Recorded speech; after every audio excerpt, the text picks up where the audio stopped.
தமிழ் தேசியத்தின் ஒற்றை நம்பிக்கை.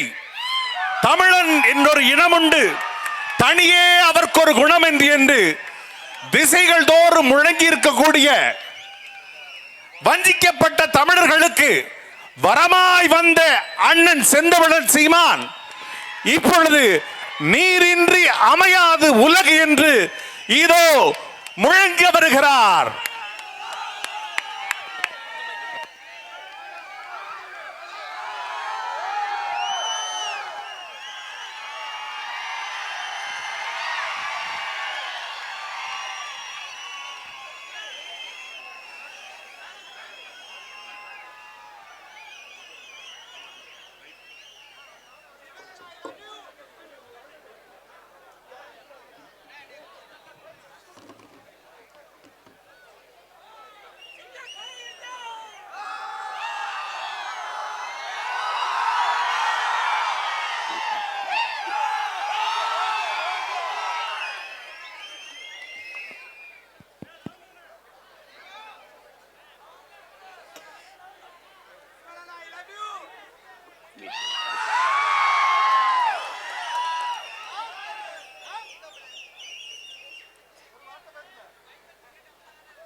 தஞ்சையிலே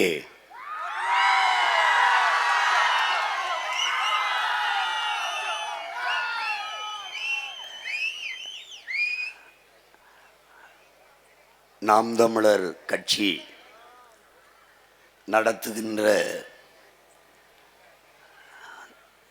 இந்த தண்ணீர் மாநாட்டிற்கு உணர்வு எழுச்சியோடு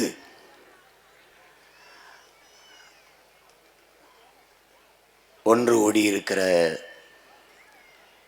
என்னுடைய உயிரோடும் உணர்வோடும் கலந்து வாழுகின்ற அன்பு உறவுகள் அனைவருக்கும் வணக்கம்.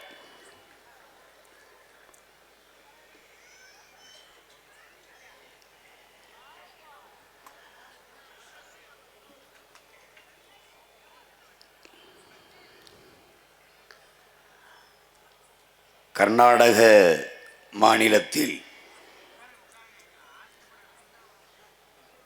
பிறந்து 114 ஆண்டுகள் வாழ்ந்து போற்றத்தக்க ஒரு சூழியல் போராளியாக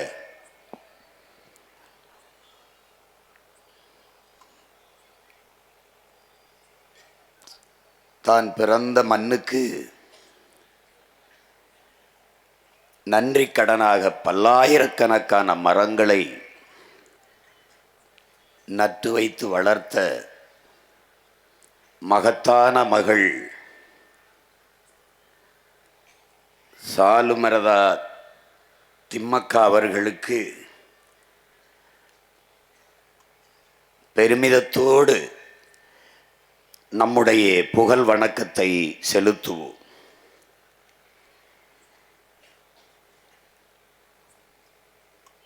நஞ்சில்லாத உணவு அதுவே நம் கனவு என்று நமக்கு கற்பித்த நம்முடைய பெரிய தகப்பன்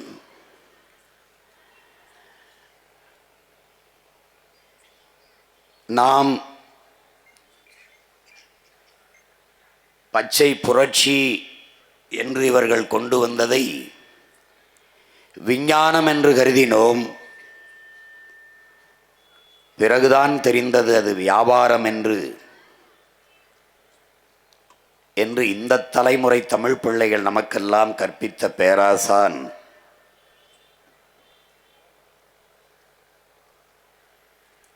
இந்திய நெல் ஆராய்ச்சி கழகத்தினுடைய தலைவர் ராத்தேலால் ரிச்சாரியா அவர்கள் 22,792 பாரம்பரிய நெல் வகைகளை இந்த துணைக்கண்டம் முழுமைக்கும் பயணம் செய்து சேமித்து வைத்திருந்தார். அந்த நெல் வகைகளை எல்லாம் ஒரே நாளில் சின்சாண்டோ நிறுவனத்திற்கு எடுத்து கொடுத்த ஆட்சியாளர்கள் அன்றைய காங்கிரஸ் கட்சியின் ஆட்சியாளர்கள். அந்த நாளில் 80 வயது நிரம்பிய ராத்தேலால் ரிச்சாரியா அவர்களும் இந்த நிலத்தில் நம்முடைய பெரிய தகப்பன் 2 பேரும் தான் எல்லாம் பறிபோனதே என்று அழுத பெருமக்கள். நம்மை போன்ற பிள்ளைகளுக்கெல்லாம் வேளாண்மையின் மீது ஒரு பெரும் காதல் வருவதற்கு காரணமாக இருந்த முன்னத்தி ஏறு உழவன் நம்முடைய பெரிய தகப்பன் நம்மாழ்வார் அவர்கள். அவருக்கு இன்று மட்டுமல்ல, ஒவ்வொரு நாளும் நம்முடைய மதிப்புமிக்க புகழ் வணக்கத்தை நாம் செலுத்தி கொண்டிருக்கிறோம். அந்த வழியில் அவருடைய கனவை சுமந்து பயணிக்கிற மகன் பெருமிதத்தோடு என்னுடைய புகழ் வணக்கத்தை செலுத்துகிறேன். இங்கே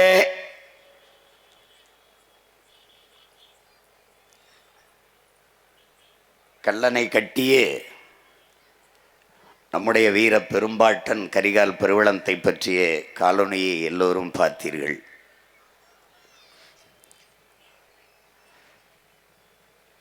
பத்து நிமிட காணொளியே இப்படி என்றால் அவன் வரலாற்றை முழுக்க ஆவணம் செய்தால் எப்படி இருக்கும் என்று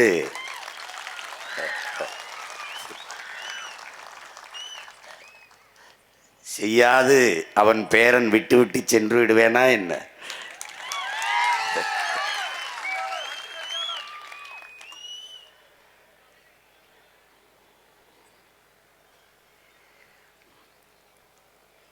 அந்த வீர பெரும்பாட்டனுக்கு பெருமிதத்தோடும் திமிரோடும் அவனுடைய பேரன் என் வீர வணக்கத்தை செலுத்துவதில் பெருமகிழ்ச்சி அடைகிறேன்.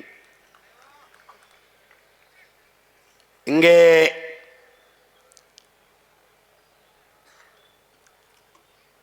நாம் தமிழர் கட்சியில் இருப்பவர்கள் அதை முன்னெடுத்து செல்லுகிற நான் உட்பட எல்லோரும் ஒரு பைத்தியங்கள் போல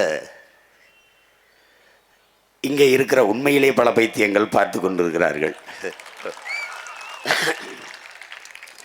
நாங்கள் பைத்தியங்கள் அல்ல, பைத்தியமா திரிகிறவர்களுக்கு வைத்தியம் பார்க்க வந்த வைத்தியர்கள் என்பதை சீமானுக்கு என்ன ஆயிற்று, மரத்தோடு பேசிக்கொண்டிருக்கிறார், அதற்கு ஓட்டா இருக்கிறது என்கிறார்கள். நான் சொன்னேன், மரத்துக்கிட்ட என்னுடைய ஓட்டு இல்லை, மரத்துக்கிட்ட என்னுடைய உயிர் இருக்கு, அதனால் அதோட பேசிக்கொண்டிருக்கிறேன் என்று. இப்போ என்ன ஆயிடுச்சு, போய் தண்ணி இருக்கு,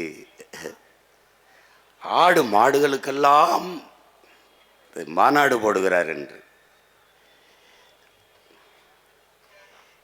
தாய் ஓராண்டு தான் பால் ஊட்டினான், ஆனால் இன்று வரை என்னுடைய தாய் பசு பால் ஊட்டி கொண்டிருக்கிறாள்.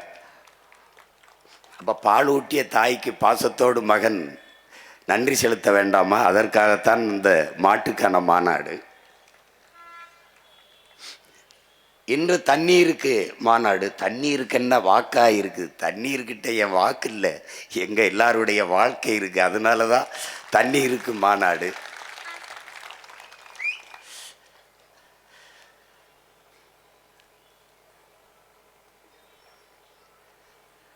நாம் என்ன செய்கிறோம் என்பதை அவர்களுக்கு புரியவில்லை. நான் என் தம்பி தங்கைகள்கிட்ட சொன்னேன், நான் போட்டி அவருக்கும் அம்மே, அவருக்கும் அம்மே அப்படின்னு.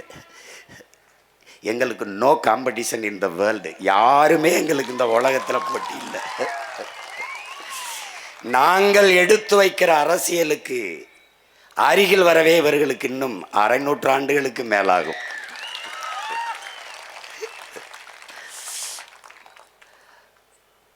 நாங்கள் உலகத்தின் தலை சிறந்த பேரினத்தின் மக்கள்.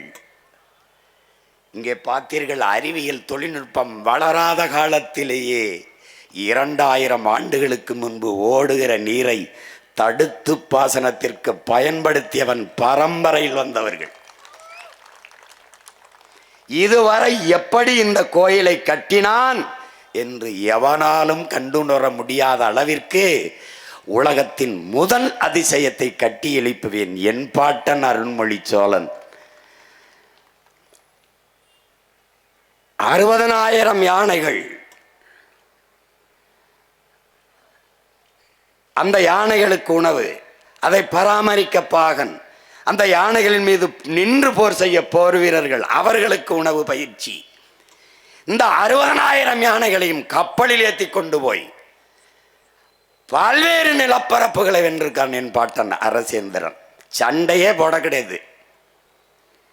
ஒரு இடத்துல 60,000 யானையை வரிசையா நிக்க வச்சு 60,000 யானை மேலையும் ஏறி வாளும் வேலையந்தி நின்னா குதிரைப்படையில நிக்கிறவன் என்ன நினைப்பான் பாருங்க. கற்பனை செஞ்சு பாருங்க. 60,000 யானை அப்படி அப்படி தட்டுன உடனே முன்னங்கால தூக்கி அப்படி தும்பிக்கையை தூக்கி பிளிர்னா எல்லா பயிலும் கீழே போட்டு கறி அரசேந்திரா எங்களை விட்டு அவன் போர்லாம் செய்ய வேண்டியில்லை. யானை ஏறி மிதிச்சே பூரா பயிலையும் நசுக்கி கொண்டிருக்கும். பல பேர் பயந்து காலில் விழுந்து வணங்கினவன் தான்.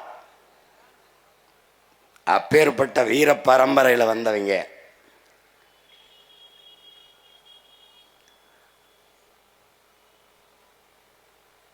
நாங்கள் இந்த நிலத்திலே இருந்த ஐயா மாண்புமிக்க கருணாநிதி அவர்கள், ஐயா எம்ஜிஆர் அவர்கள், அம்மையார் ஜெயலலிதா அவர்களை பார்த்து அரசியல் செய்ய வந்தவர்கள் அல்ல. என் இனத்தின் பரம்பரை வீர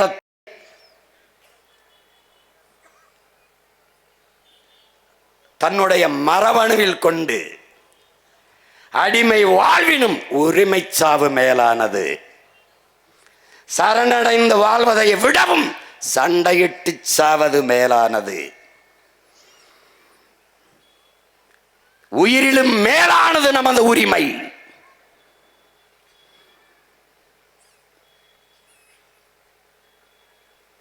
போராடினாலும் சாவோம், போராடாவிட்டாலும் சாவோம். ஆனால் போராடினால் ஒருவேளை வாழ்வதற்கு வாய்ப்புண்டு. அதனால் போராடி சாவோம் என்று அடிமை தமிழினத்தின் உரிமைக்காக களத்திலே பாய்ந்த மான மறவன் வீர புலிமறவன் விடுதலை புலி பிரபாகரனுடைய உடன் பிறந்த தம்பி தங்கைகளும் பிள்ளைகளும் நாங்கள். இந்த இனத்தில் பிறந்த ஒருவன்தான். நான் விழுந்தாலும் சரி, என் இனம் எழுந்தால் போதும். நான் செத்தாலும் சரி, என் இனம் வாழ்ந்தால் போதும் என்று நின்றவன் எங்கள் முன்னவன், எங்கள் தலைவன் பிரபாகரன் என்கிற பெருவீரன். அவன் விரல் நீட்டிய திசையில் விரைந்து செல்கிற மக்கள் அரசியல் புரட்சி படைதான் நாம் தமிழர் கட்சி. இது என் மக்களின் வாக்குக்கானது அல்ல, வாழ்க்கைக்கானது. இது என் மக்களின் ஓட்டுக்கானது அல்ல, நாங்கள் பிறந்த பெருமை மிக்க நாட்டுக்கானது. அதனால் தான் சொல்லுகிறோம், எங்கள் அரசியல் வேறு, உங்கள் அரசியல் வேறு. நீங்கள் எப்படியாவது என் மக்களை ஏமாற்ற வேண்டும் என்று நினைக்கிறீர்கள். நாங்கள் எப்படியாவது இந்த இழிநிலையில், இந்த கேவலப்பட்ட கேடுகட்ட வாழ்க்கை நிலையில் இருந்து என் மக்களின் வாழ்க்கை தரத்தை மாற்ற வேண்டும் என்று நினைக்கிறோம். இது ரெண்டுக்கும் நிறைய வேறுபாடு இருக்கு.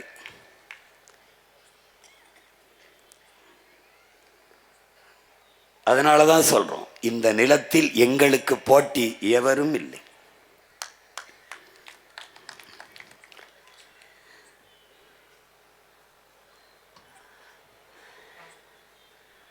இங்கே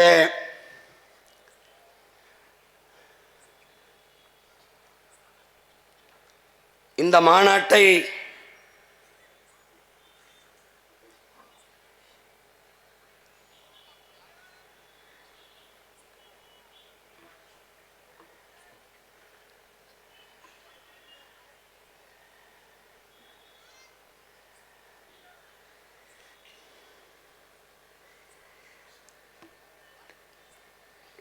நியாயமாக உண்மையிலேயே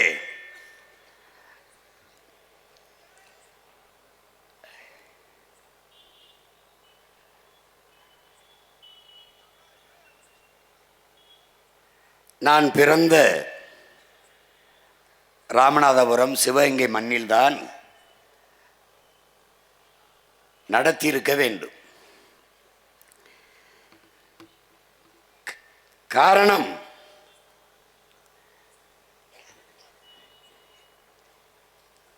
தண்ணீரின் அருமையை பற்றி அதை உணர்ந்த மகன்தான் பேச முடியும். அரசு அதிகாரிகள் எல்லாம் தவறு செய்துவிட்டால்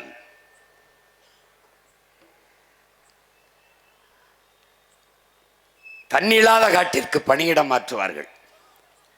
அது நான் பிறந்த மண்ணான ராமநாதபுரம் சிவகங்கைக்குத்தான் மாற்றுவார்கள். இன்றுதான் எனது மண் வறண்டு போனது. ஆனால் என்னுடைய வீர பெரும்பாட்டன் மருதுபாண்டியர்கள் ஆட்சியிலே உலகத்தின் சுவையான ஆரஞ்சு பழத்தை ஏற்றுமதி செய்திருக்கிறான் என்றால் எவ்வளவு வளமையான நாடாக என் நாடு இருந்திருக்கும் என்பதை அறிவார்ந்த தமிழ் சமூக சொந்தங்கள் அறிந்து கொள்ள முடியும்.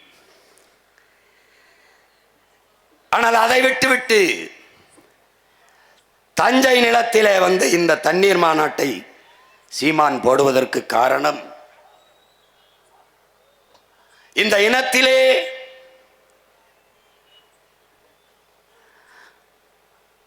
அன்று ஒரு கரிகாலன் எங்கள் மன்னன், இன்று ஒரு கரிகாலன் எங்கள் அண்ணன், இருவரும் ஒரே குடி தமிழ் குடி, இருவருக்கும் ஒரே குடி ஒரே கொடி புலிக்கொடி. எங்களுடைய விடுதலை பாவலர் பாசத்திற்குரிய எங்கள் அண்ணன் அறிவுமதி அவர்கள் எழுதிய கவிதை வரிகள். அந்த பாட்டன்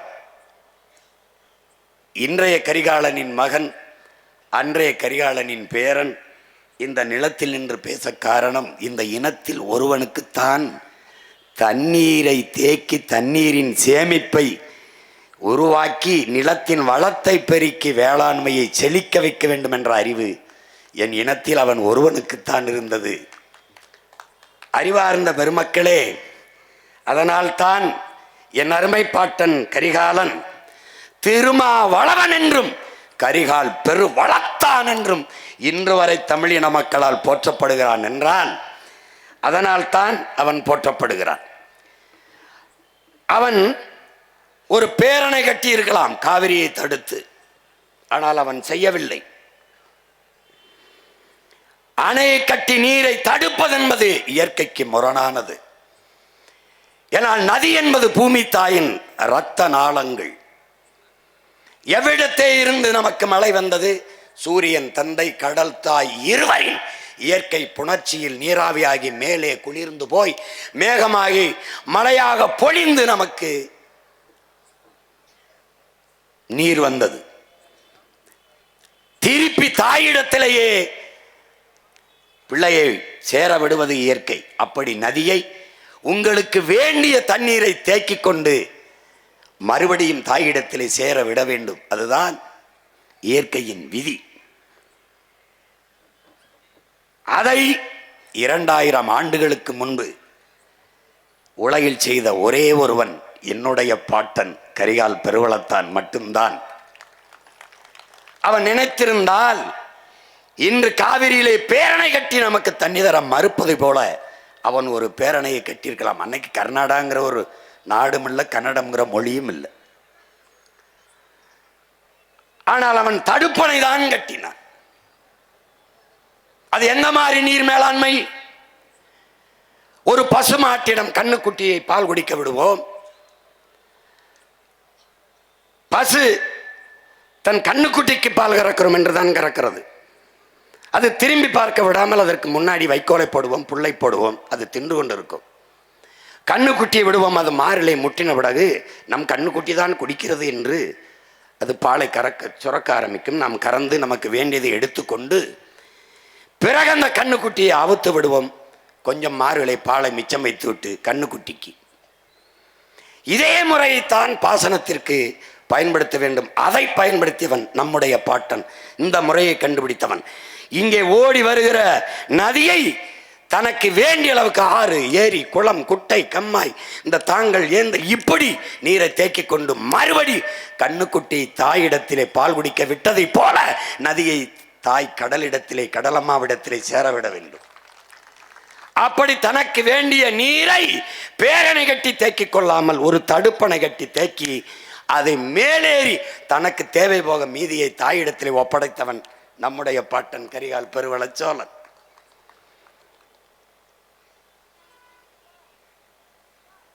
அதனால் தான் அவன் இன்று வரை போற்றப்படுகிறான். நம்முடைய ஆட்சியில் வரும்போது கூட பேரணை கட்ட மாட்டோம், தடுப்பணை தான் கட்டுவோம் என்பதை நாம் முடிவு செய்திருக்க காரணம் அதுதான். அந்த கரிகால் பெருவளத்தான் செய்த அதை நீங்கள் பாருங்கள். எத்தனை அணைகள் இருந்தும் நிலம் வறண்டு வறட்சி வறுமை நிலவுகிற போது ஒரே ஒரு தடுப்பணையில் சோழ நாடு சோறுடைத்து என்ற உலகத்தை சொல்ல வைத்த பெருமகன் நம்முடைய பாட்டன் தான்.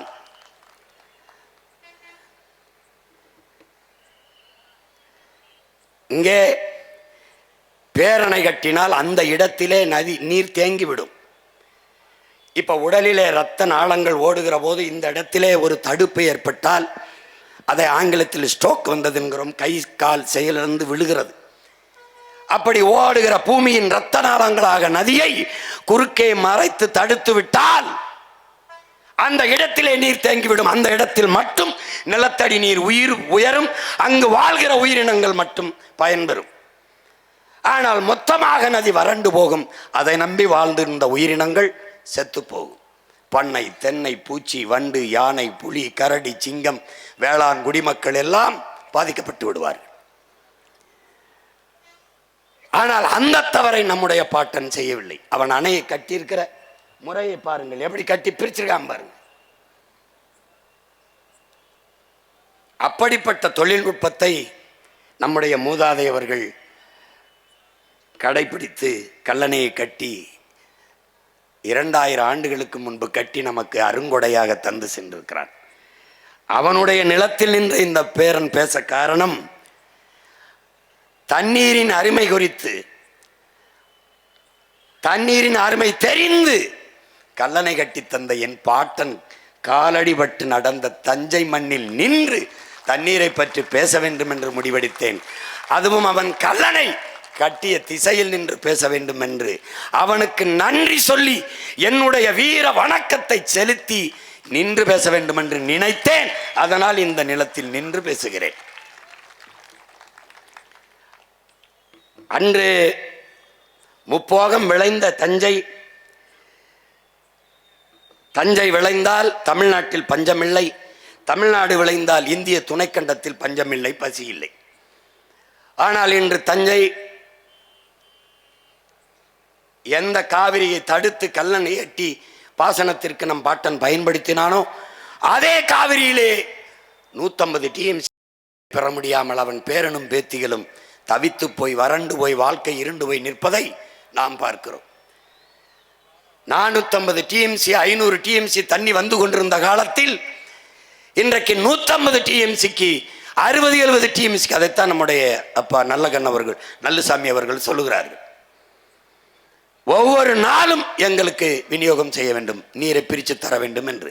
என் நீர் என்னுடைய உரிமை, தமிழ் தேசியத்தின் அடிப்படை உரிமை. அதை தர மறுக்கிறது கர்நாடகா, பெற்றுத்தராமல் வேடிக்கை பார்க்கிறது இந்த ஆட்சியாளர்களில். இந்திய நாட்டை ஆண்டு கொண்டிருக்கிற இந்த கட்சிகள் ஆட்சி.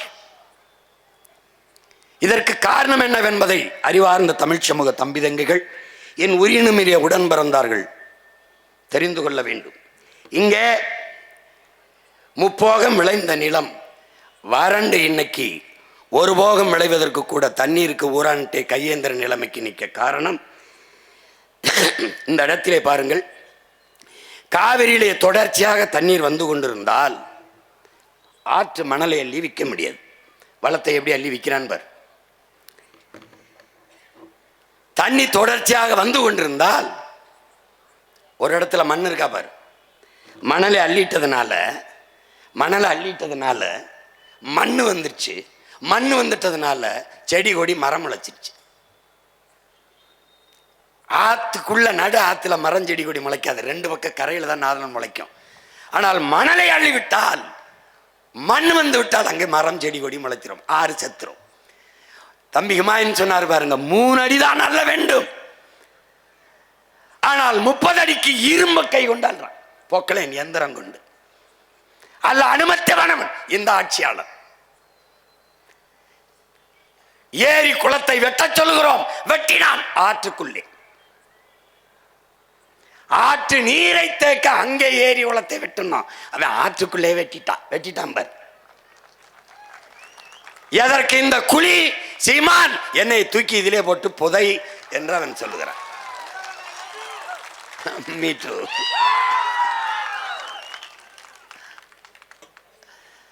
புரியுதா? இந்த மணல் என்பது வெறும் மணல் அல்ல, இது உலகத்திலே மிகச்சிறந்த நீர் வடிகட்டி, உலகத்திலே மிகச்சிறந்த நீர் தேக்கி. இது மனித உடலுக்கு தோல், ஆற்றுக்கு மணல். இந்த மணலை அள்ளிவிட்டால் ஆறு செத்துவிடும். மனித உடலிலே தோலை எடுத்து விட்டால் மனித உடலிலே நோய் தொற்று வந்து எப்படி செத்து போவானோ அப்படி என் ஆறு செத்து போகும். அப்படி என்னுடைய காவிரி, பாலாறு, வைகை, தாமிரபரணி, நொய்யல் எல்லாம் செத்து போனது. 32 ஆறும் செத்து போனது. கொலைகாரர்கள் இந்த திராவிட திருடர்கள்.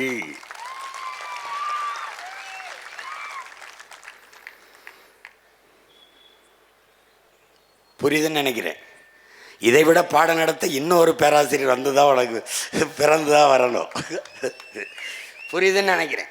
இப்போ அந்த மண்ணள்ளி விற்கிறதுக்கு அவனுக்கு தண்ணி ஓடிக்கிட்டு இருந்துச்சுன்னா இந்த மாதிரி அள்ள முடியாது. அப்ப வள கொள்ளைக்கு அவன் தண்ணியை தர மறுக்கிறான்.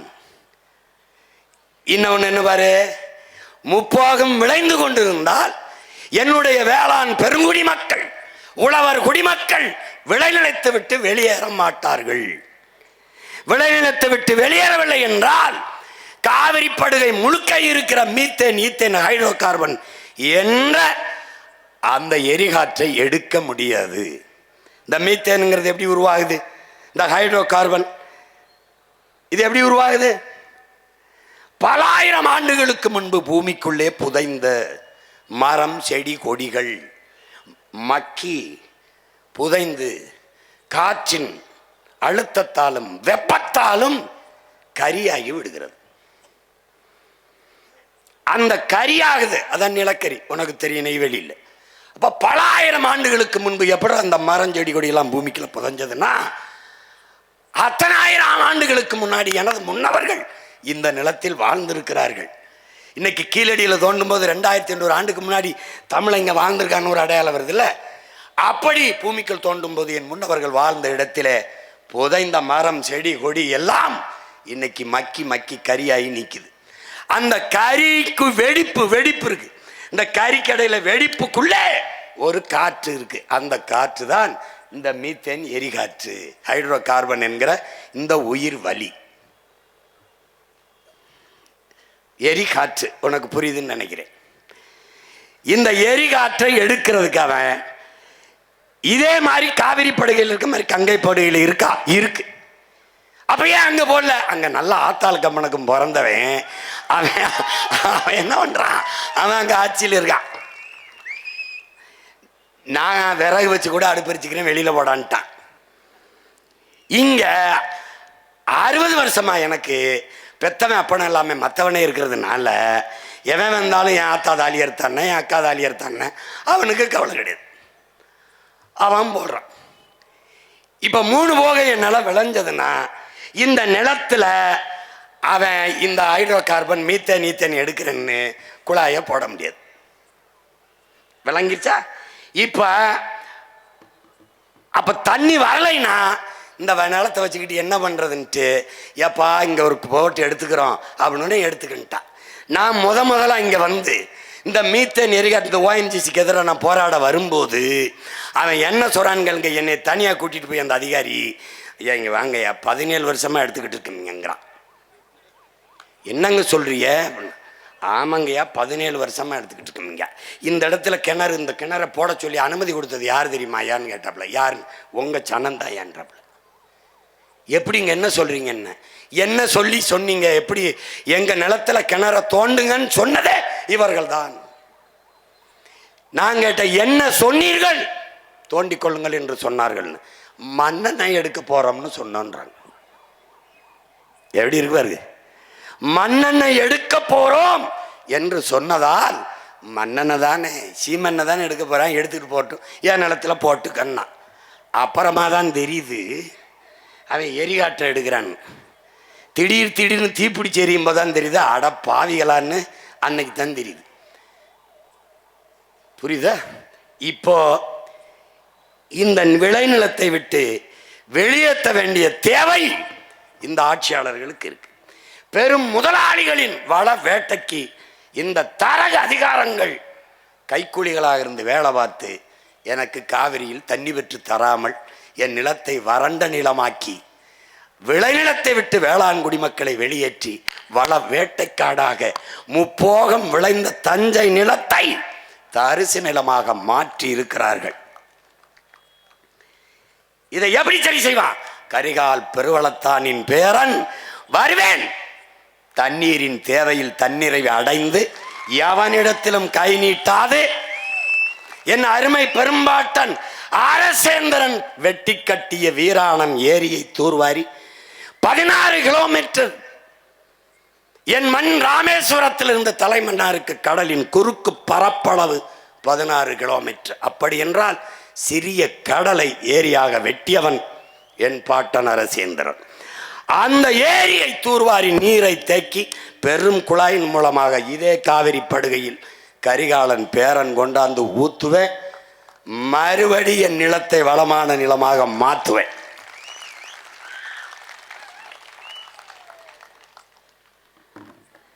பார்த்துக்கிட்டே வா, பார்த்துக்கிட்டே வா உனக்கு.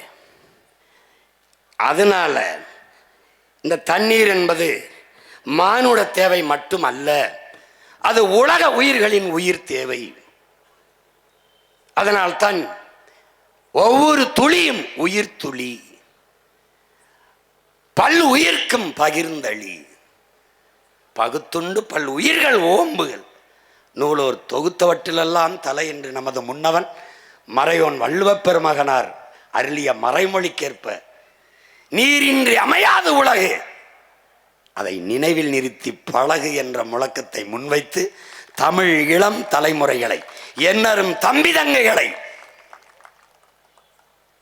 இந்த நிலத்தை வளத்தை நாட்டை மக்களை பாதுகாக்கிற இளைய தலைமுறை புரட்சியாளர்களை உருவாக்க வேண்டும் என்ற உன்னத நோக்கத்தோடு கரிகாலன் கால்பதித்த மண்ணிலே நின்று அவன் பேரன் இன்று பேசிக்கொண்டிருக்கிறேன் தண்ணீர் என்றால் என்ன என்று. இங்கே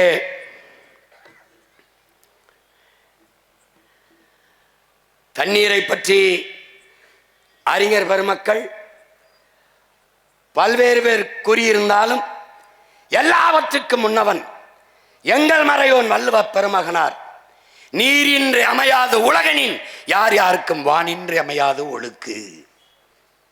நீர் இல்லாம உலகத்துல ஒண்ணும் கிடையாது, ஒரு உயிரும் இல்லை. அது இல்லை என்றால் மனிதனில் ஒழுங்கு கூட ஒழுக்கம் கூட ஒழுங்கற்று போகும்னு பாடுறாப்ல. வானின்று உலகம் வழங்கி வருவதால் தான் அமிர்தம் என்றுரைப்பாற்றுன்னு சொல்றான். வானத்திலிருந்து மழை பொழிவினால்தான் இந்த உயிர்கள் எல்லாம் இருக்கு, அதனால்தான் அதை அமிழ்தம் என்று மழையை சொல்றோம்ங்கிறான். விசிம்பின் துளி வீழின் அல்லால் பசும்புல் மற்றாங்கே பசும்புல் தலைகால் என்பது அரிதுன்றான். மேகத்திலிருந்து வானிலிருந்து ஒரு துளி மழை துளி பூமியில் விழால வென்றால் ஒரு புல் பசும்புல் கூட தலை தூக்காது முளைக்காதுன்றான். தானம் தமம் இரண்டும் தங்கா வேணுலகம் வானம் வழங்காதே நின். வானம் மழையை பொழியலைன்னா பிறருக்காக தானம் செய்வனும் தனக்காக தவம் செய்வனும் செய்ய முடியாது, இருக்க முடியாதுங்கிறான். ஏன்னா இந்த வான் சிறப்பு, இந்த மழையை பற்றி உலகத்தில் எவனுமே பாடலை நம் பாட்டன் அளவிற்கு. ஒரு தடவை சொன்னா போதும். நீரின்றி அமையாத உலகனின் யார் யாருக்கும் வானின்றி அமையாத ஒழுக்கு போதும். ஆனா இந்த பய மக்களுக்கு திரும்ப திரும்ப சொல்ல முடியாது. ஒன்னையும் 10 தடவை பாடியிருக்காப்ல. ஆனாலும் இவனுக்கு அது மண்டையில ஏறல. அப்ப 10ம் பத்தல. ஒருவேளை 10 லட்சமா கொடுத்தா வேணா 10மோ என்னவோ, அது பத்தல.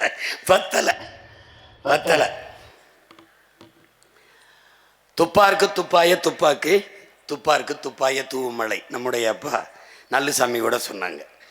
அதாவது சாப்பிடுவதற்கு உண்பதற்கு உணவையும் குடிப்பதற்கு நீரையும் தருவது மழைதான். எப்படி பாருங்க, மணி நீரும் மண்ணும் மலையும் அணிநிலர் காடும் உடையது அரண். இதை விட இவன் பாடுவான். ஆனால் நீங்க ஆழ்ந்து பார்க்கணும். இன்னைக்கு மணி நீர் இருக்கா, மண் இருக்கா, மலை இருக்கா, அணிநிலர் காடு இருக்கா? இல்ல. காலி பண்ணவன் யாரு? இந்த காவாலி பைய திராவிடே. உனக்கு புரியுதா? தூய நீர், பறந்து விரிந்த நிலப்பரப்பு, பேரரணாக நின்று மேகத்தை தடுத்து பூமிக்கு மலையாக மாற்றி கொடுக்கிற மலை, குளிர்ந்த அடர்ந்த காடுகள், அணி நிழற்காடு. இது 4ஐயும் உடைய நிலம் எதுவோ அதான்டா பேரரண்கிற பாடுற. 2000 ஆண்டு தோராய கணக்கு. யாரும் வள்ளுவனுக்கு பிரசவம் பார்த்தவங்க இல்லை. வள்ளுவன் ஆத்தாவுக்கு பிரசவம் பார்த்த யாரும் இல்லை. சும்மா சொல்றான் 2000 ஆண்டு 1330 அப்படின்னு சும்மா சொல்றான். குரல் 5000 கூட எழுதியிருக்கலாம். 5000 ஆண்டுக்கு முன்னாடி கூட நம்ம பாட்டன் பிறந்திருக்கலாம், இருக்கலாம், நடந்திருக்கலாம், போயிருக்கலாம், வந்திருக்கலாம். கலாம் தான் இது. ஆனால் உறுதியான கருத்து ஒன்றும் கிடையாது. இந்த 4ம் தான் அரண் என்று பாடி நீரின்றி அமையாத உலகு என்று நமது வள்ளுவ பெருமகனார் நமக்கு கற்பித்திருக்கிறார். இந்த தண்ணீர் என்பது ஒரு கூட்டு வேதிப்பொருள். உங்களுக்கு தெரியும், ஹைட்ரஜன் ஆக்சிஜன் 2ம் கலந்த ஒரு வேதிப்பொருள். இதுல என்ன இயற்கையின் விதியிலே என் உடன் பிறந்தார்களே, H2O, அதுல இந்த ஹைட்ரஜன் 2 விழுக்காடு இல்லாது, ஆக்சிஜன் 1 விழுக்காடு இல்லாது, ஆக்சிஜன் 2 விழுக்காடு, ஹைட்ரஜன் 1 விழுக்காடு என்று கலந்தால் தண்ணீர் வராது. அப்ப இயற்கையின் விதி சரியாக ஹைட்ரஜன் 2 விழுக்காடும் ஆக்சிஜன் 1 விழுக்காடுமாக கலந்து இந்த நீரை உருவாக்கியிருக்கு. அதான் H2O. அது இயற்கையின் அரிய கொடையாக இந்த வேதிப்பொருள் இருக்கு. இதுல என்னன்னா, உலக உயிர்களின் வேர் என்று இந்த நவீன சூழியல் உலகம் அதை சொல்லுது. இப்ப நீர் இல்லாம உலகில் ஒன்றுமே கிடையாது. நீர் இல்லாம உலகில் ஒன்றுமே கிடையாது. மனித உடலில் 70 விழுக்காடு நீர். இந்த நீர் தான் இந்த உலகத்தை உயிருள்ள உலகமாக மாற்றுகிறது. நிலம், தீ, நீர்வழி, விசும்பு இவை 5ம் கலந்த மயக்கம்தான் இந்த உலகம், பூமி என்று, இந்த உலகம் என்று நம்மளுடைய மூதாதை தொல்காப்பியர் பாடி வைக்கிறார். இந்த 5ல் அவங்க 5 பூதம் என்கிறார்கள். நாம் 50 ஆற்றல் என்று தமிழில் சொல்றோம். இந்த 5ல் மிக முதன்மையானது இந்த நீராக இருக்கிறது. இந்த நீரில் தான் இந்த ஒரு செல் உயிரினமான அமீபா தோன்றுது. அந்த முதலாக இந்த உலகில் தோன்றிய உயிரினம் நீரில் இருந்துதான்.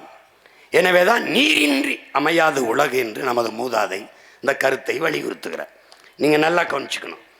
இப்ப இந்த மனிதன் மட்டும் அல்ல, உலகில் எந்த உயிரும் இந்த 50 ஆற்றல், நீர், நிலம், நீர், காற்று, உங்களுக்கு தெரியும், இந்த தீ, ஆகாயம், இது இல்லாம எந்த உயிரும் இல்லை. இப்ப நம்முடைய இதில், நம்முடைய பழக்கத்தில் எரிக்கிறது, எரியூட்டுவது நம்முடைய பழக்கம் இல்லை. நமக்கு உயிர் போகிற போது நீர் முதல்ல வெளியேறிடுது. அப்போ நீர் போனோன்னா உடம்பு குளிந்துரும், காற்று போயிடுது, வெப்பம் தணிஞ்சிருது, உடம்புல நெருப்பு போயிடுது. எல்லாம் போன பிறகு கடைசியாக என்ன இருக்குது? மண், நிலம். அதனால் பூமியில் தோண்டி நிலத்தில் போட்டு புதைச்சிறது தான் தமிழர் மரபு. இப்போ இந்த ஐம்பெரும் ஆற்றல் இல்லாத மனித உயிர்கள் அல்ல உலகில் எவ்வுயிரும் இல்லை என்பதை அறிவார்ந்த தமிழ் சமூக தம்பி தங்கைகள் அறிந்து கொள்ள வேண்டும். அதில் தான் தண்ணீர் இல்லாமல் உலகில் எந்த உயிரும் இல்லை. தண்ணீருக்கென்று தனித்த உயிர் இல்லை. ஆனால் தண்ணீருக்குள்ளே பல லட்சக்கணக்கான உயிர்கள் இருக்கிறது என்பதை புரிந்து கொள்ளணும். அந்த தண்ணீர் இல்லாமல் உலகில் எந்த உயிரும் இல்லை. உலக உயிர்களை தண்ணீரிலிருந்து நீங்கள் பிரிக்க முடியாது. எப்படி? இந்த இந்த இந்த இருக்குல்ல, இந்த இயக்கி தண்ணீர் இல்லாமல் கண்டுபிடிக்கல. இந்த ஒளிபெருக்கி தண்ணீர் இல்லாமல் இல்லை. இந்த கட்டடம் தண்ணீர் இல்லாமல் கட்ட முடியாது. கல்லணை கட்டியிருக்கான் பாட்டேன், தண்ணீர் இல்லாமல் கட்ட முடியாது. எது ஒன்றும் தண்ணீர் இல்லாமல் இல்லை. கடைசியாக இந்த சாராயம் குடிக்கிறான்ல, சாராயம் கூட தண்ணீர் இல்லாமல் இல்லை. எல்லாமே தண்ணி தான், எல்லாமே. அதனாலதான் தண்ணீர் இல்லாமல் ஒன்றும் இல்லை. அதை என் அன்பு சொந்தங்கள், என் அருமை உடன் பிறந்தார்கள் கற்றுக்கொள்ளணும். உயிர் உருவாவதற்கும் உயிர் வாழ்வதற்கும் அழிவதற்கும் நீர்தான் காரணமாக இருக்கு. எனவே உலக உயிர்களின் ஆதாரமாக, அடிப்படை வாழ்வாதாரமாக நீர் இருக்கிறது. உடலிலே இருக்கிற வெப்பநிலையை சமப்படுத்துவதற்கும் ஊட்டச்சத்துக்களை கடத்துவதற்குமான உயிர்காரணியாக இந்த நீர் இருக்கிறது என்பதை அறிவார்ந்த தமிழ் சமூக தம்பி தங்கைகள் புரிந்து கொள்ள வேண்டும்.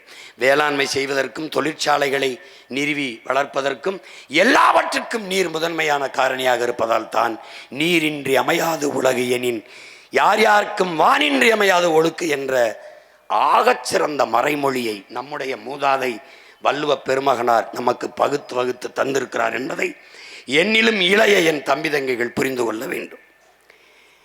இப்போது உலகிலே 800 கோடி மக்கள் தொகை உலகெங்கும் பரவி வாழ்கிறார். இந்த 800 கோடி மக்களில் 100 கோடி மக்களுக்குத்தான் தண்ணீர் இருக்கிறது. இது நம்முடைய அறிவியலின் பேரடையாளமாக இருக்கிற ஐயா அப்துல் கலாம் அவர்கள் 100 கோடி மக்களுக்குத்தான் தண்ணீர் இருக்கிறது. அப்ப மீதி 700 கோடி மக்களினுடைய நிலை என்ன? 70 விழுக்காடு நீர் இருந்தும் 2 விழுக்காடு தான் குடிநீர் இருக்கிறது. அப்ப இந்த 2 விழுக்காட்டு குடிநீரை 10 விழுக்காடு 20 விழுக்காடாக உயர்த்துவது எப்படி என்று சிந்திக்காது, அதை விற்றால் நன்றாக சம்பாதிக்க முடியும் என்று சிந்தித்த மூளைதான் உலக உயிர்களுக்கு செய்த பெருந்துரோக சிந்தனை. அது எப்படா பெருக்கிறதுன்னு எந்த தலைவனும் யோசிக்கல. வித்தா நல்லா சம்பாதிக்கலாம். ஏன்? தண்ணீர் தவிர்க்க முடியாத உயிர் தேவை. கல்வி எப்படி, மருத்துவம் எப்படி, மின்சாரம் எப்படி, அதை விட தண்ணீர். குளிக்காமல் ஒரு வாரம் இருக்க முடியும், தண்ணீர் குடிக்காமல் எவ்வளவு நாள் இருக்க முடியும். அதனால் உயிராகாரமாக உயிர் தேவையாக இருக்கிற நீரை சந்தையாக்கினால் தவிர்க்க முடியாத சந்தை, செல்வத்தை குவிக்கலாம், வருவாயை பெருக்கலாம் என்று இந்த வியாபாரிகளின் மூளை சிந்தித்தது. ஏன் இந்த தண்ணீர் எப்படி விற்பனை பண்டமாச்சு? ஏன்னா உலகம் வர்த்தக மயமாகிவிட்டது. அறிவார்ந்த தமிழ் சமூக தம்பிதங்கைகளே, நமக்கு தண்ணீர் உயிர் தேவை. அதை விநியோகிப்பது, மக்களுக்கு தரமான தூய குடிநீரை கொடுப்பது அரசின் கடமை. இது சேவை. அறிவை வளர்க்கும் கல்வி மானுட உரிமை, அதை கொடுக்க வேண்டியது அரசின் கடமை.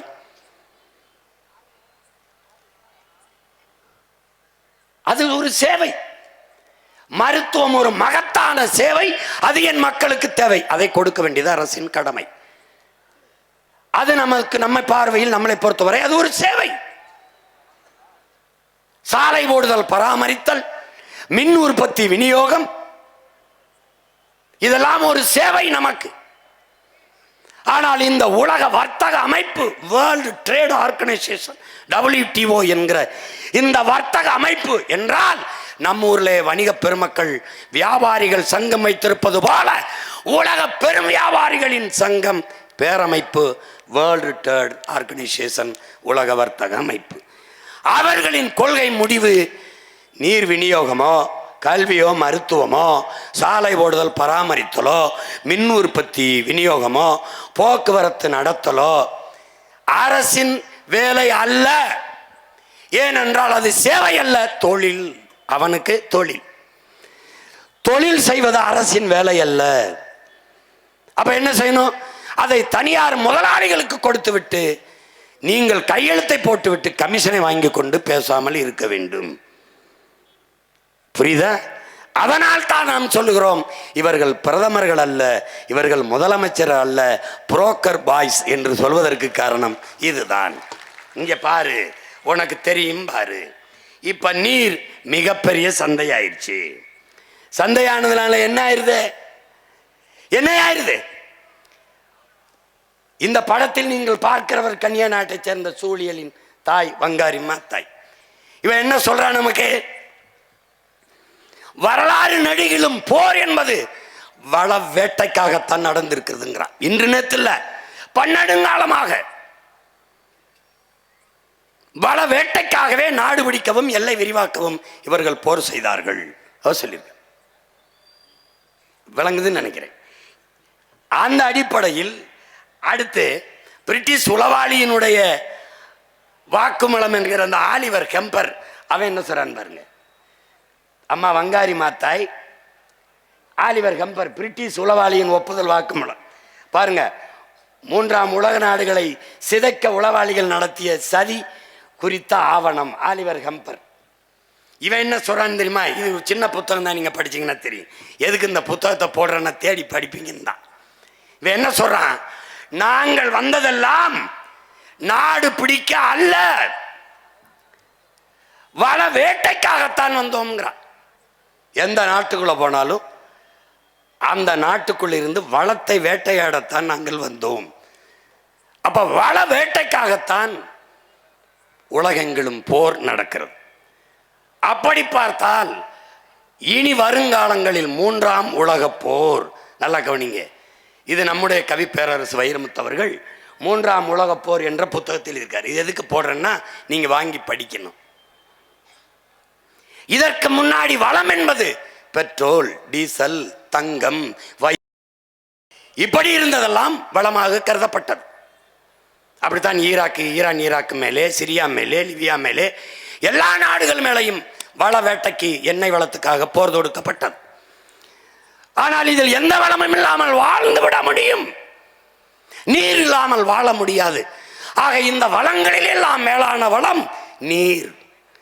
அதனால் தான் 3ஆம் உலக போர் ஒன்று வந்தால் அது தண்ணீருக்காகத்தான் இருக்கும்.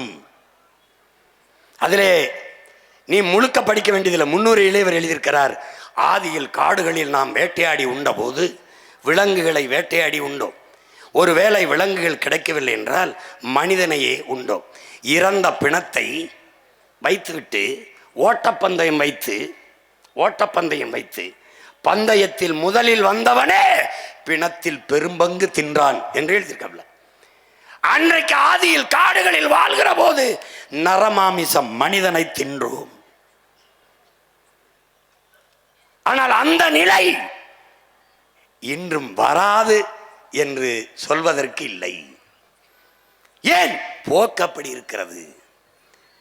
நீரெல்லாம் இல்லை என்றால் நிலம் வறண்டு விடும், வேளாண்மை உணவுப் பொருள் உற்பத்தி நின்றுவிடும், பசி எல்லாவற்றையும் கொன்றுவிடும், வென்றுவிடும், கடைசியாக மனிதனே தின்றுவிடும் நிலை உருவாகும். அதுதான் இந்த புத்தகத்தை முழுக்க படிக்க வேண்டியதில்லை, முன்னுரையிலேயே குறிப்பிட்டிருப்பார், படியுங்க. அதே போல ஆலிவர் கெம்பர் முதல்ல சொல்லிட்டான், நாங்கள் இதுக்கு தான் வந்தோம். இதை அமெரிக்க பொருளாதாரின் அடியாளின் வாக்குமூலம் எழுதிய ஜான் மெர்க்கனும் சொல்லுகிறான். வள வேட்டை தான் எங்களுடைய குறி.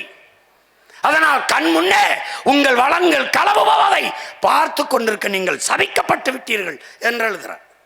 உன் மழை போகும், உன் மணல் போகும், உன் நிலத்தின் வளம் மீத்தேன் ஈத்தேன் என்று உன் தாயின் ஈரக்குலை இதயம் அறுக்கப்படும். நிலக்கரி அது இது என்று சிறுநீரகமும் நுரையீரலும் அறுக்கப்படும். உன்னால் தெரியும், ஆனால் தடுக்க முடியாது. காரணம், நீ சபிக்கப்பட்டு விட்டாய் என்கிறார். அப்ப மூன்றாம் உலக போர் தண்ணீருக்கானது.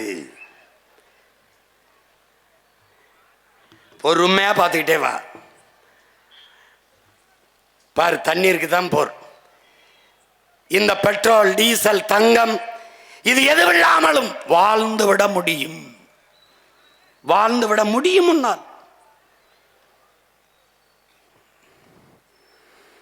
ஆனால் நீர் இல்லாமல் வாழ முடியாது. அதனால தான் சொல்றான், இவர் இன்னும் பாரு,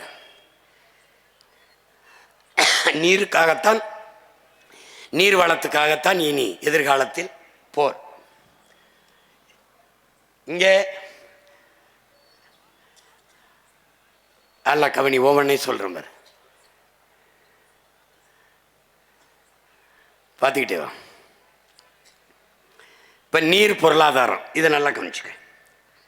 இந்த நீர் பொருளாதாரம் அதில் என்ன சொல்கிறான்னு பார்த்தீங்கன்னா, இங்கிலாந்து பொருளாதார மேதை இந்த ஜான் ஆண்டனி ஆலன்கிறவன், இந்த நீர், இவன் தான் இந்த ஜான் ஆண்டனி ஆலன். இவன் என்ன சொல்கிறான்னா, இந்த ஆசிய நாடுகள் இருக்குல்ல, நம்ம இந்தியா, இந்த நாடுகள் இதெல்லாம் தான் தங்கத்தை, பணத்தை வைத்து பொருளாதாரத்தை மதிப்பிடுது. எந்த நாடு அதிக தங்கம் வைத்திருக்கிறதோ அந்த நாடு பணக்கார நாடு என்று கணக்கிடுது. ஆனால் ஐரோப்பிய நாடுகள் நீரை வைத்து, எந்த நாடு நீரை அதிகமாக வைத்திருக்கிறதோ அந்த நாடுதான் உலகத்திலே பொருளாதாரத்தில் மேம்பட்ட நாடு என்று அவன் சொல்றான்.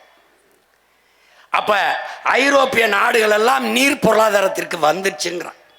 அதுக்கு சான்று சொல்றான் இந்த பிரான்ஸ். இது யாரு? பிரான்ஸ்.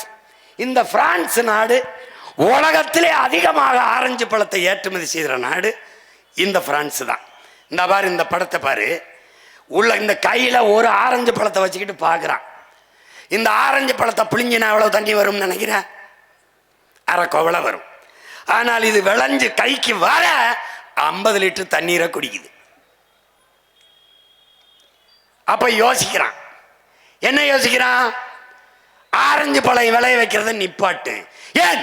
நிலத்தின் வளம் முழுக்க போகிறது, கண்ணுக்கு தெரியாமல் களவு போகிறது. இதைத்தான் மறை நீர், வெர்ச்சுவல் வாட்டர் என்று சொல்கிறார்கள். அதை நம்முடைய ஐயா நக்கீரன் அவர்கள் மறைநீர் என்றும் நீரெழுத்தென்றும் எழுதியிருக்கிறார். அந்த புத்தகங்களை என்னுடைய தம்பி தங்கைகள் வாங்கி படிக்கணும்.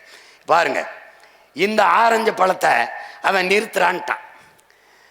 சீனா என்ன செய்து, பன்னிக்கறியை விரும்பி சாப்பிடுது. அந்த நாட்டில் விருப்ப உணவு அந்த மக்களுக்கு.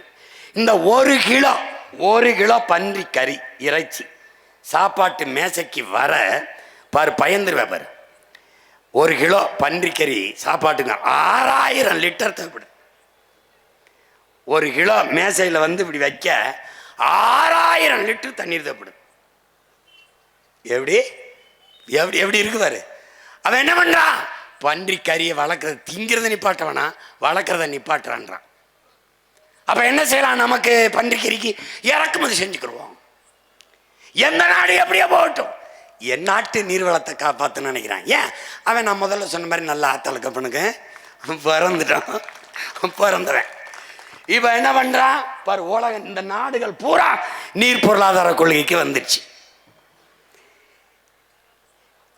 அதனால இங்க பாரு, இந்த பாரு, இப்ப அமெரிக்காவை எடுத்துக்கிட்டியா, இவர் உலகத்துல எல்லா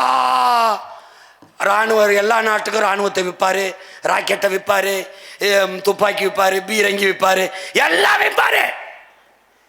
ஆனால் சட்டி பணியை நம்மகிட்ட இருந்து வாங்குவார். இந்த பாரு, இங்க பாரு, திருப்பூர்ல இருந்தா சட்டி பணியை கொண்டு வராப்ல. ராக்கெட்டு விற்பாரு, அதுக்கு உதிரிப்பாங்கெல்லாம் விற்பாரு எஜமா. ஆனா ஜட்டி பணியன நம்ம ஊர்ல இருந்து கொண்டு வராப்ல. காரணங்கள் 2500 லிட்டர் தேவைப்படுதுரா ஒரு ஜட்டி. தாய் ஒரு ஜட்டிக்குடா.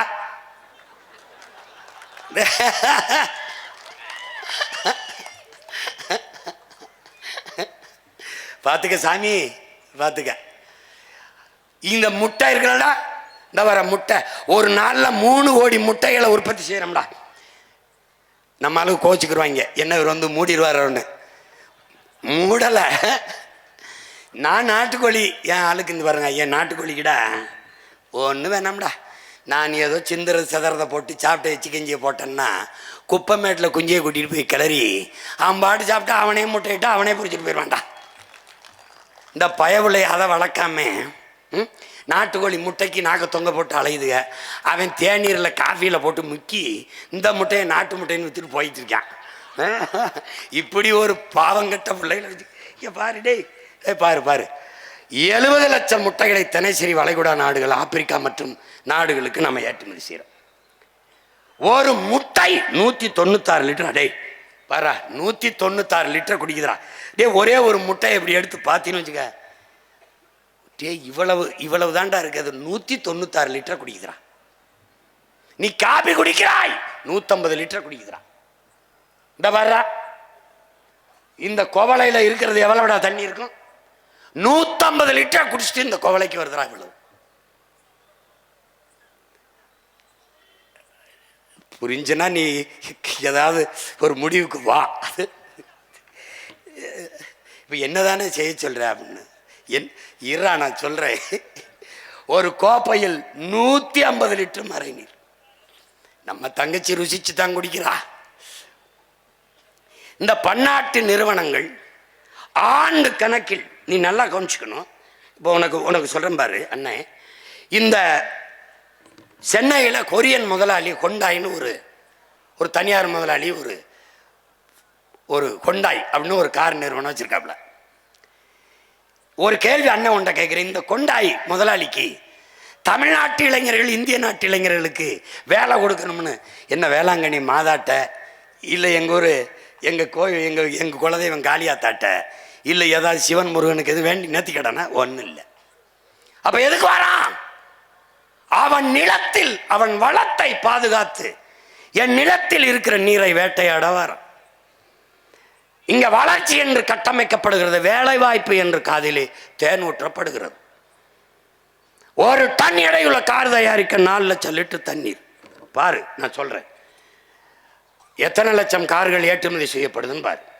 இங்கே நிலத்தடி நீரை எவ்வளவு வேணாலும் நீங்கள் உறிஞ்சு கொள்ளலாம் என்று ஒப்பந்தம்.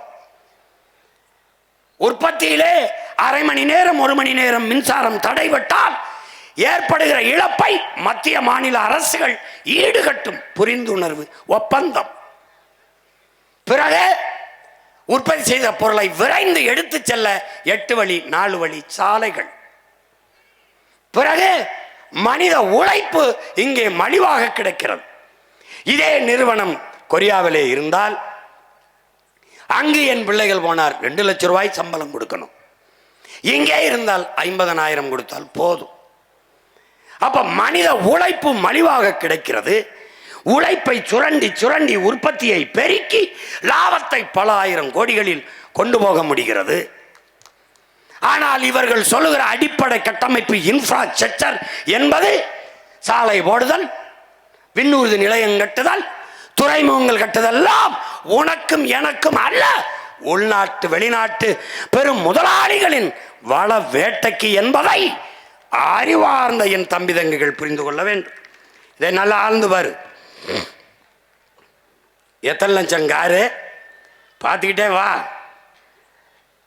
இங்க மனித உழைப்பு மலிவா இருக்கு. ஏன்னா படிச்சுட்டு பல ஆயிரம் பேர் வேலை இல்லாம இருக்கு. இப்போ இதெல்லாம் என்ன? அதுக்குள்ள இருக்கிறதெல்லாம் யாரு? கார் தான், மகிழுந்து. இவர் எந்த வேகமா போய் துறைமுகத்துக்கு போறதுக்காக தான் இந்த சாலை. நீ உனக்கு எனக்கும் போடப்பட்டு நினைச்சின்னு வச்சுக்க, நான் ஒன்றும் பண்ண முடியாது உன்னைய. இவன் வந்துடா இங்க வர்றா. ஆலிவர் கம்பர் தான், அவன் ஜான் பெர்கின் சொல்றான், உங்கள் நாட்டு தலைவர்களுக்கு நாங்கள் கடன் கொடுப்போம், கடன் கொடுத்து கையெழுத்து போட வைப்போம், பிறகு அவர்கள் எங்களுக்காக வேலை செய்பவர்களாக மாறுவார்கள்.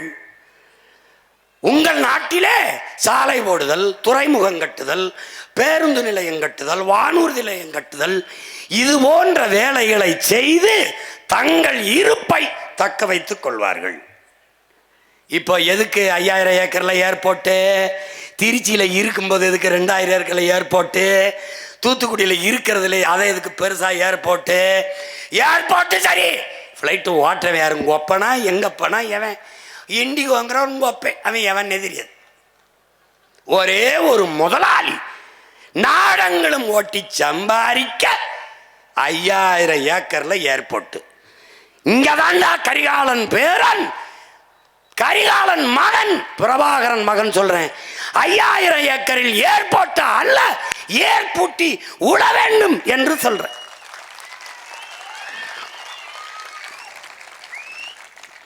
விளங்கிருச்சா? இப்ப நல்லா கவனி. இவன் கடல் மாலா, சாகர் மாலா என்று ஒரு திட்டத்தை கொண்டு வர்றான். இவனுடைய நோக்கம் என்னன்னா, தரை போக்குவரத்து, விண்ணூர்தி போக்குவரத்து, தொடர் வண்டி போக்குவரத்து எல்லாத்தையும் கொண்டு போய் கப்பல் போக்குவரத்துல இணைக்கணும்டா.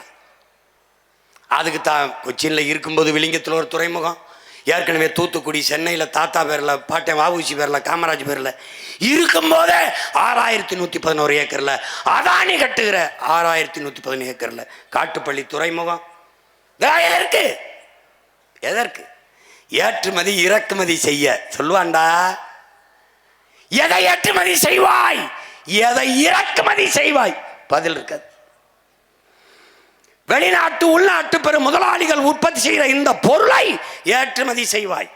என் நிலத்தின் வளத்தை சுரண்டி ஏற்றுமதி செய்வாய். எதை இறக்குமதி செய்வாய்? வெங்காயம், பருப்பை. பாரா பாரா என்ன நடக்குது பாரா. இந்த முதலாளிகளை இவன் யாராவது வர்றாங்க ஒப்பந்தத்தில், நீ நிலத்தடி நீரை உறிஞ்சாத, நீ ஏரி குளங்களை வெட்டி கடல் நீரை சுத்திகரிச்சு அதை வச்சு நீ கார் தயாரிச்சுக்க என்று சொல்வானா? சொல்ல மாட்டான். 4 லட்சம் லிட்டரா ஒரு கார் தயாரிக்க 20,000 பேருக்கான குடிநீரா. இந்த பாரா எத்தனை லட்சம் கார் தயாரிக்கிறான் பாரா. இந்த காரை ஏற்றுமதி செய்த இந்த காவாலி பயல்கள் வெங்காயத்தை ஈஜிப்துல இருந்து இறக்குமதி செய்யறான்டா. காரை ஏற்றுமதி செஞ்சுட்டு வெங்காயத்தை இறக்குமதி செய்த நாடு அது எகிப்து. எது? பாலைவன நாடு. ஒரு பாலைவன நாட்டில் இருந்து தன் நாட்டு குடிகளுக்கு வெங்காயத்தை இறக்குமதி செய்த வெங்காயங்கள் நம்முடைய ஆட்சியாளர்கள். இவ்வளவு பெரிய நிலம், இவ்வளவு பெரிய வளம், இவ்வளவு பெரிய நீர்வளம், இவ்வளவுடைய மனித ஆற்றல், இவளை வைத்துக் கொண்ட அற்ப வெங்காயத்தை கூட தன் நாட்டு குடிகளுக்கு விளைய வைத்து தர முடியாத வெங்காயங்கள் இந்த நாட்டை ஆளுகிறார்கள். நல்லா பாரு. அப்புறம் பருப்பு. தீபாவளி நேரத்தில் வடை சுட வேற ஊரில் இறக்குமதி கொண்டாடுவான். வெங்காயம், பருப்பு கூட விளைவிக்க முடியாது. இவன் என்ன பண்ணலாம்? இப்போ பிரபாகர மகன், கரிகாலன் பேரன், காரை இறக்குமதி செய்டா, சோரை ஏற்றுமதி செய்டா. இப்ப கார் வேணுமாடா, இறக்குமதி செய்யும்டா. சோறு வேணுமாடா, என்கிட்ட வாடா. ஏன்னா என் சோழ நாடு சோறு உடைத்துடா, வாடா இங்க. கரிகாலன் பேரன் பிரபாகரன் பிள்ளை உலகத்திற்கு சோரை ஏற்றுமதி செய்தான்டா. இங்க வந்து இந்த நீரை உறிஞ்சி விற்கிறவன் ரத்தத்தை உறிஞ்சி பெறுவான். நீ நினைக்கிற இங்க ரத்தம் வந்த பிறகு நீர் விற்பனைக்கு அல்ல, தடை. அது எந்த கொம்பனா இருந்தாலும் தம்பி அங்கிட்டு போ, தம்பி அங்கிட்டு போ. பாத்தியலா தமிழ்நாடு இந்தியாவுக்குள்ளதான் இருக்கிறதா கேட்பான். நான் தமிழ்நாடு இந்தியாவுக்குள்ளதான் இருந்ததா? டேய் எங்ககிட்டயா திரும்ப திரும்ப சொல்றேன். உலகத்தாருக்கு, இந்த நாட்டில் இருக்கிற மிகப்பெரிய தலைவர் பெருமக்களுக்கு, எங்களை விமர்சிக்கிற எல்லாருக்கும் சொல்றேன், எங்கள் முன்னவர்கள் ஏந்திய ஆயுதங்களுக்கு எதிரான வலிமைமிக்க ஆயுதங்களை உங்களுக்கு ஏந்த முடிந்தது. எங்கள் வீர பெரும்பாட்டன்கள் தீரன், புலித்தேவன், மருதுபாண்டி, ஆலகமுத்துக்கோன், சுந்தரலிங்கம், பண்டாரவன்னியன், பெரும்பிடுகு, எங்கள் பாட்டியார் வேலுநாச்சி அதற்கு எதிராக வலிமைமிக்க ஆயுதத்தை நீங்கள் ஏந்தி இருக்கலாம், வீழ்த்தி இருக்கலாம். எங்கள் உயிர் தலைவன் பிரபாகரனுக்கு எதிராக நீங்கள் ஏந்தி பிடிக்க வலிமைமிக்க ஆயுதங்கள் இருந்திருக்கலாம். ஆனால் அவன் மகன் சீமானும் அவன் தம்பி தங்கைகளும் தூக்கி நிற்கிற அறிவாயுதத்திற்கு எதிராக இந்த நிலத்தில் இல்லை, உலகத்தில் எந்த நாட்டிலும் எங்களுக்கு இணையாக வலிமையான ஆயுதத்தை ஏந்தி நிற்க எவனும் இல்லை. இதுவரை பிறக்கமில்லை, பிறக்க போவதும் இல்லை. தர்க்கத்திலே நாங்கள் எடுத்து வைக்கிற கருத்தியலிலே மோதி வெல்ற கட்சியை களைச்சு விட்டு போறோம்டா. வாடா பாப்போம். பொய் சொல்றாரு, கதை விடுறாரு, அப்படிலாம் சொல்லணுங்க. போட்டு காட்டுறேன் நாயே. மாதிரி நீ ஒருவே தப்பிக்க முடியாது. இந்த திராவிட திருட்டு பயலுக கதை விடுவான், எனக்கு வரலாறும்பா. நான் வரலாற சொல்வேன், பொய் சொல்றாரு, கதை விடுறாரும்பா. இந்த நாய் கற்பிக்கிறான். கரிகாலன் திராவிட மன்னன் கல்லணை கட்டினான். ராஜராஜன் தமிழ் மன்னன் ஆரிய அடிமை. இவடா வடங்க இன்னொரு தடவை சொல்லு. இவர் திராவிட மன்னரம் கல்லணை கட்டினாராம், பெருமையா இருக்கும். அவர் தமிழ் மன்னரம் ஆரிய அடிமையா.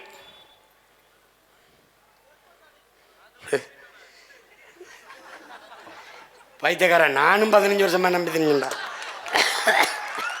என்னங்கய்யா, அன்பு தென்னரசு மட்டும் நல்லா சிரிப்பாப்ல. ஏனுகளே எனக்கு முன்னாடி நின்றுக்கிட்டு இருந்தாப்ல.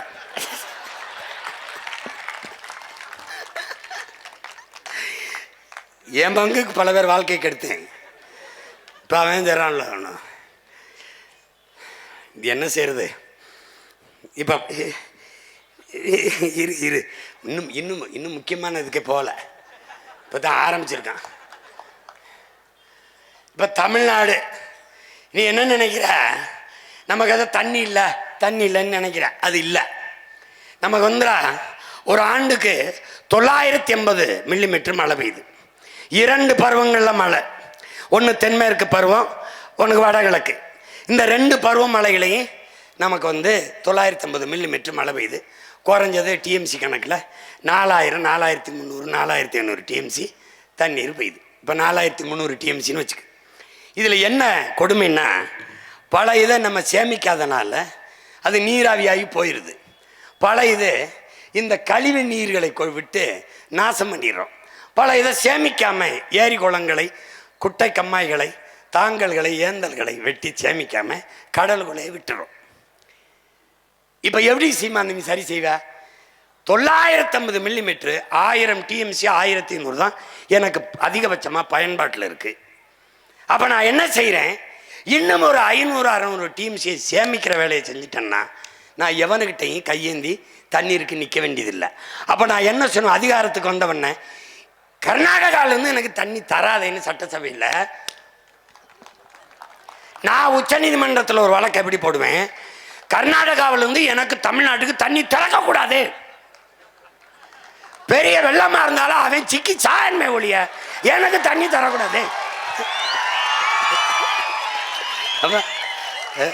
அப்பா நல்லசாமி சிரிக்கிறாங்க பாருங்க. ஏன்னா எனக்கு போதுமான அளவுக்கு தண்ணீர் தேமிக்க கொள்ள ஆற்றல் கரிகாலன் பேரனுக்கு இருக்குமா இருக்காதா?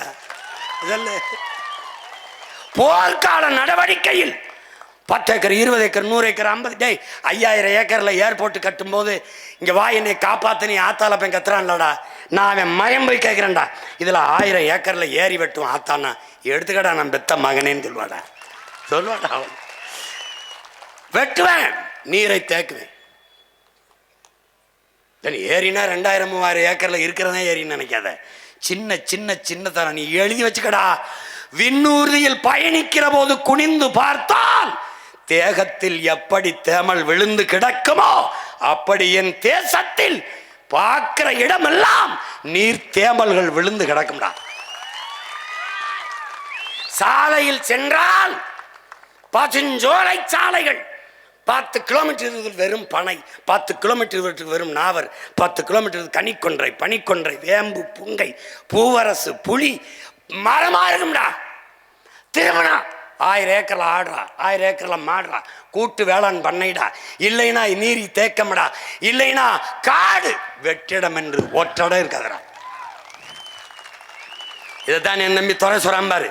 பல கோடி பனை திட்டம், 10 ஆண்டு பசுமை திட்டம். 10 ஆண்டுகளில் பிரபாகரனின் பிள்ளைகள் கரிகாலனின் பேரைகள் என் தாய் நிலத்தை பச்சை போர்வையால் போத்திடுவேன். பச்சை பசேன்னு இருக்கும். இப்பவும் நீ விண்ணூர்தியில் இருந்து பார்த்தீங்கன்னா என் நிலம் பச்சை பசேன்னு இருக்கும். என்னது? சீம கருவேலை. அது இறங்கி பார்த்தா தான் வேலி முள்ளுன்னு தெரியும். மேலே இருந்து பார்த்தா என்ன செழிப்பா இருக்குப்பா, பச்சை பசேர்ன்னு இருக்குப்பா. பார்த்துக்க. இவன் என்ன பண்ணுறான்? அந்த நீரை சேமிக்காம என்ன பண்ணுறான்னு பாரு. இந்த நீரை பூரா கடலில் சேர விடுறான். கடலில் எப்படி சேருது பாரு. மறுபடி கழிவு நீர் ஆக்குறான். இந்த நீரை சேமித்து, பெய்கிற மழையை சேமித்து, ஆழ்ந்து கவனி, தூய குடிநீரை இயற்கை சுத்திகரித்து நமக்கு கொடுக்குது. இதை சேமித்து வைக்காம கடலுக்குள்ளே விட்டுட்டு அடுத்து என்ன சேட்டையை பாரு. பெரும்பகுதி 6 பல மாதங்களில் நீர் பற்றாக்குறையை சந்திச்சிருது, வறண்டுது. ஏன்னா அங்கே போய் நீரை சேமிக்காதனால. அப்போ என்ன செய்து, என்ன பண்ணுறான்? நீரை கடலில் விட்டுட்டு கொஞ்ச நாள் கழித்து இந்த கடல் நீரை சுத்திகரித்து குடிநீர் ஆக்கிறேன் உங்களுக்கு கொடுக்குறேன்ட்டு போட்டிருக்கான் பாரு. 50,000 கோடி செலவு பண்ணுறாங்க. இயற்கை தூய குடிநீரை கொட்டுது காலில். பிடிச்சிக்க குடிச்சிக்க பிடிச்சிக்க குடிச்சிக்க பிடிச்சிக்க குடிச்சிக்கணும். நீ கொழுப்படுத்து போய் அதிலே திருப்பி விட்டு அதை சுத்திகரிக்கணும். அது சிரிக்குது. ஏடா பைத்தியக்கார பைய மக்களை, ஏடா உங்களுக்கு அறிவில்லையாடா? அறிவில்லை. கடவுள் கடவுள் ஒருத்தன் படகுல போய் கடவுளே என்னை காப்பாற்றணுன்னு ஒரு படகுல வருது. ஒரு படகு வா வா அப்படின்னு வந்து பிடிடா கையை, படகுல ஏறான்னு. நீ போ, கடவுள் வரணும், வர்றாரு, கடவுள் வருவாருன்ட்டு எவ்வளோ சொல்லிட்டே வாடா, வரமாட்டேன்டான், போயிட்டாப்ல. திருப்பி ஒருத்தன் உலங்கூர்தியில் வரான் ஹெலிகாப்டரில். கட கட கட கட கட கட கட கட கட கட டே வாடா, அந்த கையை பிடிச்சிட்டு மேலே வாடா. போயா, கடவுள் வருவார் என்னை காப்பாற்ற. போயிட்டாரு. திருப்பி கப்பல் வருது. கப்பல், வாப்பா கப்பலில் ஏறுப்பா. வரமாட்டேன், என்னை காப்பாற்ற கடவுள் வருவார்னு வம்படியாக நிற்கிறாப்புல. இப்போ போயிடுச்சு கப்பல். கடைசியாக தண்ணியை குடித்து சாக போகிறேன். அப்போ ஒருத்தர் கேட்குறேன், 3 உங்களை வந்து இவ்வளவு நம்பி இருக்கான்னு. டேய் பைத்தியக்கார பையில, 3 தடவை போனேன், படகுல போனேன் வாடான்னு கூப்பிட்டேன். மறுபடி இப்போ இதில் உலங்குருதியில் போனேன் ஹெலிகாப்டரில். மறுபடி கப்பலில் போனேன். அவன் எங்கடா என்னை நம்பினா? கடவுள்னா எப்படா வரும்? நான் தான் 3 முறை போய் வாய்ப்பு கொடுத்தேன் வாடான்னு. அப்புறம் வரல, என்ன சாகிறத தவிர என்ன பண்ணுறது? அவன் சாக வேண்டிய ஆள் தான் விட்டு விட்டாப்புல. புரியுதா? அது மாதிரி இந்த மழை, இந்த கடல், இந்த சூரியன், இந்த மேகம் எல்லாம் பார்த்து சிரிக்குது. பைத்தியக்கார பையவில்லை. டே, அதுக்கு தாண்டா தண்ணி குடிங்க, வாட்டர் குடிக்காதீங்கன்னு சொல்கிறேன். சோறு தின்னுங்கடா, ரைஸ் திங்காதியடா, சாதம் திங்காதியடா, மானங்கிட்ட அறிவு கட்டு போயிருவியடான்னு அதுக்கு தான் சொல்கிறேன். தண்ணீரை கொண்டு போய் கடலில் விட்டுவிட்டுற அந்த காவாளி பயலுக 50,000 கோடிக்கு சுற்றி இருக்கிறான். 50,000 கோடிக்கு எத்தனை நீர்த்தேக்கங்களை வெட்டி இருக்கலாம் என்று அறிவார்ந்த தமிழ் சமூக பிள்ளைகள் நீங்க ஆழ்ந்து அறிந்து சிந்திக்கணும். பாரு, எத்தனை ஏரியா வெட்டியிருக்கலாம். இங்க பாரு, இது மாதிரி எத்தனை ஏரியா வெட்டியிருக்கலாம். எத்தனை ஏரி. இது யாரு? மின்விசிறி, மாவரைக்கிற எந்திரம், மடி கணினி, தையல் மிஷினு, சைக்கிள். பாரா, பார்த்துக்கிட்டே வாடா, சைக்கிள்ரா, சைக்கிள். நல்லா கவனிடா. வண்ண தொலைக்காட்சி பெட்டிடா, ஐயா உபயம்டா. வண்ண தமிழ்நாடு அரசு வண்ண தொலைக்காட்சி பெட்டி பார்த்துக்கடா. மடி கணினி நல்லா கவனிச்சுக்கடா. டே பாரா,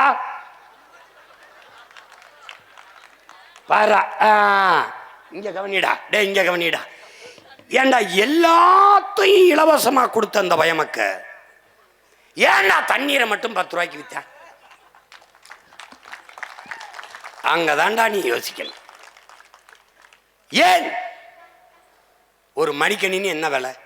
ஒரு மாவை அரைக்கிறது என்ன விலை? ஒரு இந்த மாவை ஆட்டுறது எம்பிட்டு? ஒரு மசாலா எந்திரம் எவ்வளவு? மசாலா அரைக்கிறது ஒரு மிதிவண்டி, எல்லாம் இலவசம்டா. நம்ம வந்து இலவசத்தை எதிர்த்த உடனே விலையில்லா மடிக்கணினி, விலையில்லா மிக்சி. நான் கேட்டேன், அம்மா எங்களுக்கு விலை இல்லை. ஐயா எங்களுக்கு விலை இல்லை, உங்களுக்கு அந்த அவன் கொடுக்குறவனு விலை இல்லாமல் கொடுத்துட்டானா?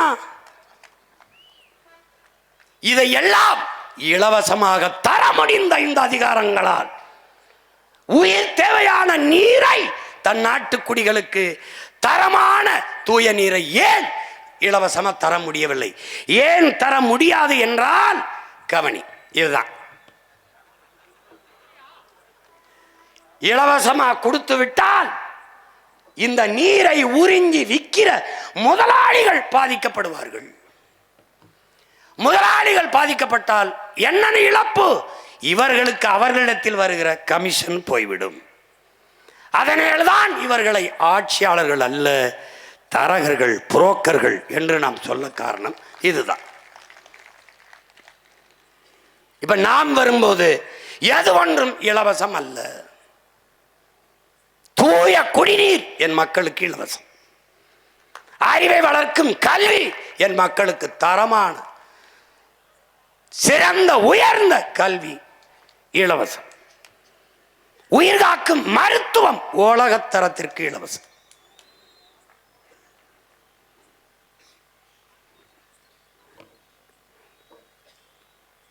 பாரு, போத்தல் அடைச்சி விற்கிறான் முதலாளி. தூய குடிநீர் என்று அவன் சொல்றான். இது தூயதல்ல, தீயது என்று நாம் சொல்றோம். இந்த புட்டி நீர் ஒவ்வொரு நொடிக்கும், ஒவ்வொரு 8 நொடிக்கும் பல குழந்தைகள் உயிரிழக்குது. ஏன்னா தூய குடிநீர் என்று அவன் நஞ்சை வியாபாரம் பண்றான். நீ இதை பாரு, உனக்கு பார்க்கும்போது தான் உனக்கு தெரியும். மேத்யூ பார்லோ என்கிற நீரியல் எழுத்தாளர் என்ன சொல்றான், இதுல நச்ச கலக்கிறான்டாங்கிறான். இந்த நீர் குடிக்கும்போது ஒரு சுவை வருவதற்காக அவன் இது தூய நீர் அல்ல பாரு, so pure we promise nothing. இந்த பாரு, அவன் என்ன பண்றான், இந்த நீரை தூய குடிநீர் என்று டயமெத்தோட் இந்த இந்த இந்த இந்த இந்த விஷம் மருந்து கலக்கிறான். 13 மடங்கு இதில் கலக்கிறான். இது பூச்சிக்கொல்லி அல்ல, உயிர்கொல்லி.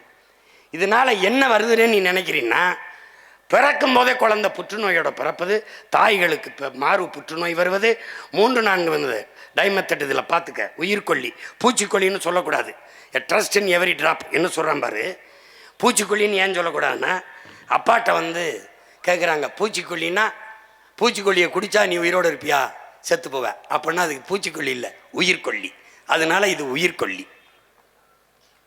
இந்த நீரை நாம் குடிக்கிறோம். அது குடிக்கிற தன்மையோடு இருக்கா? ஆர்கனோ பயாபாஸ், இந்த ஆர்கனோ குளோரிஃபார்ம், இந்த பாரு இதில் அந்த இங்கே பாரு, சுழியம் புள்ளி, சுழியம் 5 மில்லிகிராம் மேலே இருக்கக்கூடாது.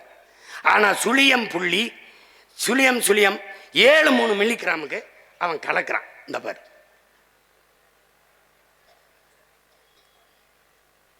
இது தெரிஞ்சுக்க. அப்புறம் நீ ஓட்டு போடலாம், என்னை ஜெயிக்க வைக்கலாம், நீ போடாமல் கூட போகலாம்.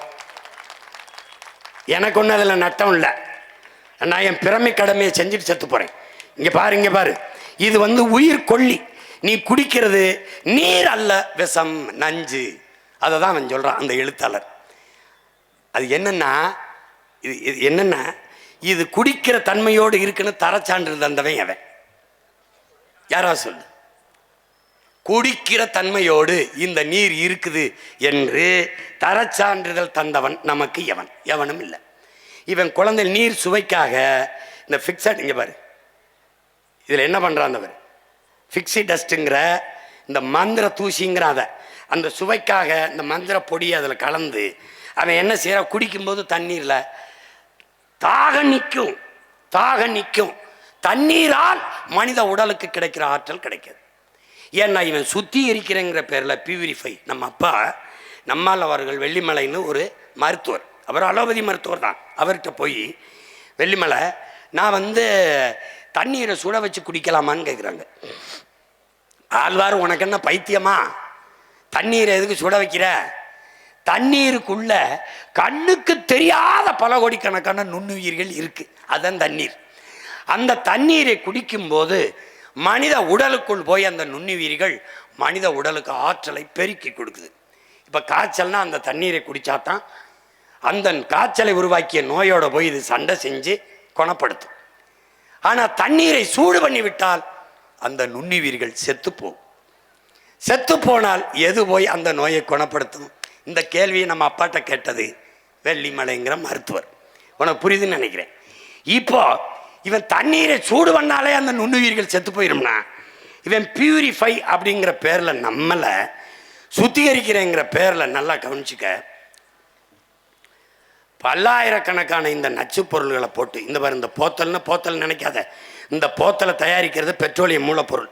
பெட்ரோலில் கடைசி கழிவு தான் தாறு, இந்த பிளாஸ்டிக்கு. 162 மில்லி லிட்டர் பெட்ரோல் ஒரு போத்தலை தயாரிக்க தேவைப்படுது. பயந்துராத, நல்லா கவனி. இதில் இந்த லட்சக்கணக்கான போத்தல்களை தயாரிக்க 1800 கிலோ இந்த இதுக்கு பெட்ரோல் எரிக்க வேண்டியதுக்கு இது 1800 கிலோ கார்பன் டை ஆக்சைடு கரியமிலை வாயுவை நச்சுக்காற்றை வெளியிடுது. இது சாதாரணமான கிடையாது. இப்போ அதுக்குள்ளே இருக்க நுண்ணுயிரிகள் கொன்றதுனால தண்ணீரை நாம் குடிப்போம், தாக நிற்கும். தண்ணீரால் மனித உடலுக்கு கிடைக்கக்கூடிய ஆற்றல் கிடைக்காது. அதனால என்ன செய்யுதுன்னா முட்டி வலி, சோர்வு எல்லாம் வருது, கண் பார்வையின் இழப்பு எல்லாம் வந்துடுது. பிறக்கும் போதே குழந்தை புற்றுநோயோடு வந்துடுது. பிறந்து 3 வருஷத்தில் புற்றுநோய் வருது. இது தாய்ப்பாலை தவிர எதுவும் செய்யலை. புற்றுநோய்ங்கிறது புகையில சாப்பிட்டா, ஹார்ன்ஸ் சாப்பிட்டா, பான்பராக்கு போட்டால் வரும்னு நினச்சேன். தாயின் மாரில் பால் குடிச்சதை தவிர ஒன்றும் செய்யலை. இதுக்கு ஏன் வந்துச்சு? ஏன்னா நீர் விஷமாயிருச்சு, சோறு விஷமாயிருச்சு, காற்று விஷமாயிருச்சு. காரணம் யாரு? இந்த ஆட்சியாளர்கள். உனக்கு புரியுதா? இந்த சூழலில் நீ உன்னுடைய பிள்ளைகளை, பேரன் பேத்திகளை, அடுத்த தலைமுறை நம் பரம்பரையை விட்டு விட்டு செல்ல போகிறாயா, இல்லை வாழ்வதற்கு பாதுகாப்பான ஒரு சூழலை உருவாக்கி விட்டு செல்ல போகிறாயா? இதுதான் தாய்க்கு புற்றுநோய். இங்க வர அந்த அயோக்கிய பையில 1 லிட்டர் தண்ணீர் நம்ம கிட்ட 30 காசுக்கு உறிஞ்சி எடுக்கிறான். தாமிரபரணி எல்லா நதிகளிலும் 30 காசுக்கு எடுக்கிறான். ஆனால் எவ்வளவு விற்கிறான்? 1 லிட்டர் தண்ணீரை, அதே தண்ணீரை 20 ரூபாய்க்கு விற்கிறான். கொள்ளை லாபம் அடிக்கிறான்.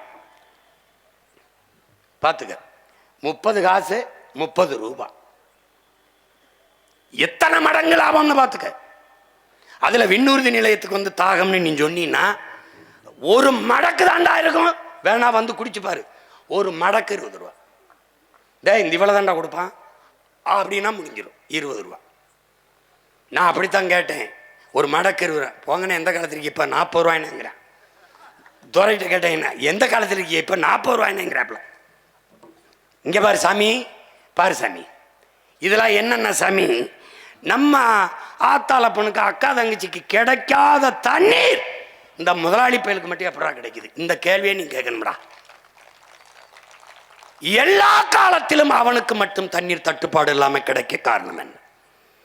என் ஆத்தா குடத்தை தூக்கிட்டு அலைகிறா, என் அப்பே அலைகிறான், என் தங்கச்சி, என் பெரியம்மா, சின்னம்மா எல்லாரும் நாங்கள் தண்ணீரை தேடி வேட்டையாடும் போது அலைபேசியில் அழைச்சி பேசினவனே எத்தனை லிட்டர் தண்ணீர் வேணாலும் அடுத்தவனுடைய வீட்டில் இறக்குறானே, அவனுக்கு எப்படி வருது?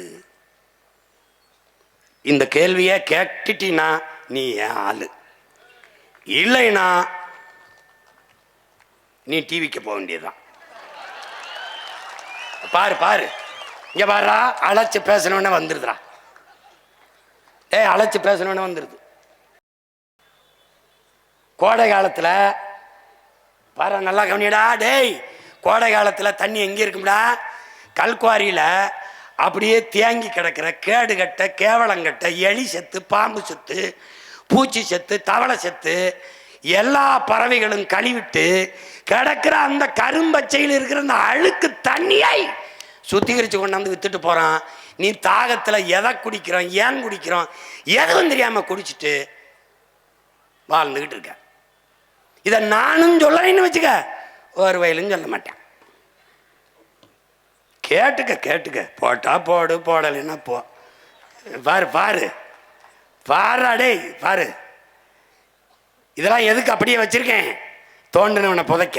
இந்த மாதிரி எலி செத்து கிடக்கு பாத்தியா? எப்படி கிடக்கு? அப்படி கிடக்குறாப்ல. அது எப்படி குடிக்கிறாப்ல பாத்தியா? ஸ்டைலா குடிக்கிறாப்ல. தண்ணீர் இங்க சொன்னான்ல என் தம்பி, உலகத்தில் எங்கள் அண்ணன் மட்டும்தான் கேட்டான், நீ தண்ணீரை விற்பனைக்கு வரும்போது உலக உயிர்களின் தேவையை வெறும் மனித தேவைக்கான சந்தையாக மாற்றினார்கள் இவர்கள். இப்போ இது என்ன வருதுன்னா, நமக்கு தண்ணினா காசு கொடுத்து வாங்கி குடிச்சிட முடியுது. மற்ற உயிரினங்கள் எப்படி இந்த தண்ணீரை குடிக்கும் என்று ஒரு நொடி கூட இவன் சிந்திக்கல. இந்த பாரு எப்படி தள்ளாடுதுன்னு பாரா. டேய், நம்ம போய் போகும்போது தம்பி 2 போத்தல் வாங்கிட்டு வந்துருன்றோம். அடிச்சா குடுவில. இந்த பாரு என் தம்பி துறை சொன்னான்ல, அணிலுக்காக எங்க அண்ணன் தான் போராடுறா அப்படின்னு. இந்த பாரா, டே பாரா, டே பாரா எப்படி கெஞ்சுதுன்னு பாரா. அந்த போத்தலை கையில் வச்சிருக்கேன் உங்க அண்ணன் தான்டா. இந்த பாரா பாரா,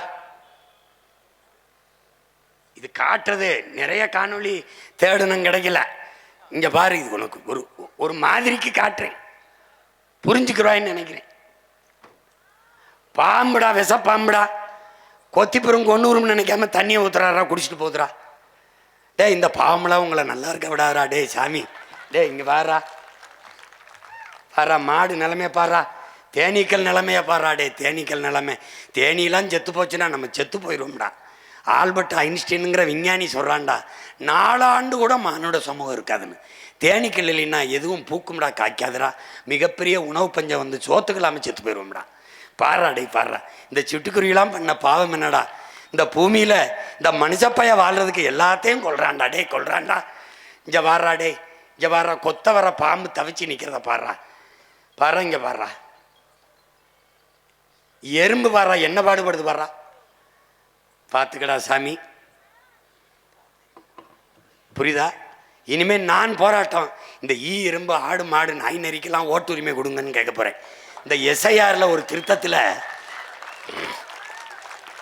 ஏன்னா அப்பத்தான் அதுதான் நல்ல தலைவர்களை தேர்வு செய்யும்னு நான் உறுதியாக நம்புறேன். சரிதானங்க? சரி, சரிதானே? அதான் சரின்னு தரல. பாரா, இவன் யாரு தெரியுதுல்லடா, மண்டக்கரம் முடிச்சா ஆனா அத்தனை அயோக்கிய பயிலையும் மண்டையை போட்டதுரா. நீ பாடுறா, பார்த்துக்க. இந்த கொரோனா கண்ணுக்கு தெரியாத ஒரு நுண்ணுயிரி உலகத்தை உரைய வைத்துட்டுறா, உலகத்தை உரைய வைத்துட்டது. இது எது கண்ணன் காட்டுறேன்னா, இந்த கொரோனா நேரத்தில் ஊரடங்கு போட்டிருந்தான். ஒரு பயம் வீட்டை விட்டு வரல. எங்கேயாவது ஜவுளி கடை திறந்திருக்கா, நல்ல பட்டுப்புடையை வாங்கி சேமிச்சு வைக்கலாம் எவனும் நினைக்கல. எங்கேயாவது நகைக்கடை திறந்திருக்கா, நிறைய நகையை வாங்கி பூட்டி வைக்கலாம்னு நினைக்கல. எங்கேயாவது கார் ஷோரூம் இருக்கா, வாங்கி காரை வாங்கி வீட்டுக்கு முன்னாடி நிறுத்தலாம்னு நினைக்கல. அன்னைக்கு குடிக்கலைன்னா செத்து போவான்னா பல காலம் மூடி இருந்தது டாஸ்மார்க், ஒரு வயலும் ஜாகலை. கொரோனா வந்தான் செத்தானே ஒழிய குடிக்காம ஒரு வயலும் ஜாகலை. இங்க பாரு, அதனால என்ன, உறுதியா நம்ம வந்தா டாஸ்மார்க்க மூடுறோம். புரியுதா? இங்க பாரு, இங்க பாரு, இல்ல குடிக்காம செத்து போயிடுவான்னா நல்லா இருக்கா செத்து போப்பா, தயவு செய்து செத்துப்போ. பாரு பாரு, கொரோனா காலத்துல இவன் தேடுனது தங்க வாங்கவோ, காரு வாங்கவோ, உடவை வாங்கவோ, உடை வாங்கவோ அலையல. எதுக்கு அலைஞ்சான்னா, மளிகை கடை திறந்திருக்கா, தண்ணி எங்க கிடைக்கும், சோறு எங்க கிடைக்கும்.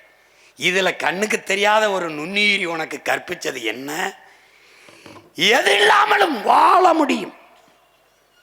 தங்கம் இல்லாமல், வைரம் இல்லாமல், கார் இல்லாமல், எதுவில்லாமலும், தொலைக்காட்சி இல்லாமல், குளிரூட்டி இல்லாமல், குளிர் சாதனம் இல்லாமல், எதுவில்லாமலும் வாழ முடியும்.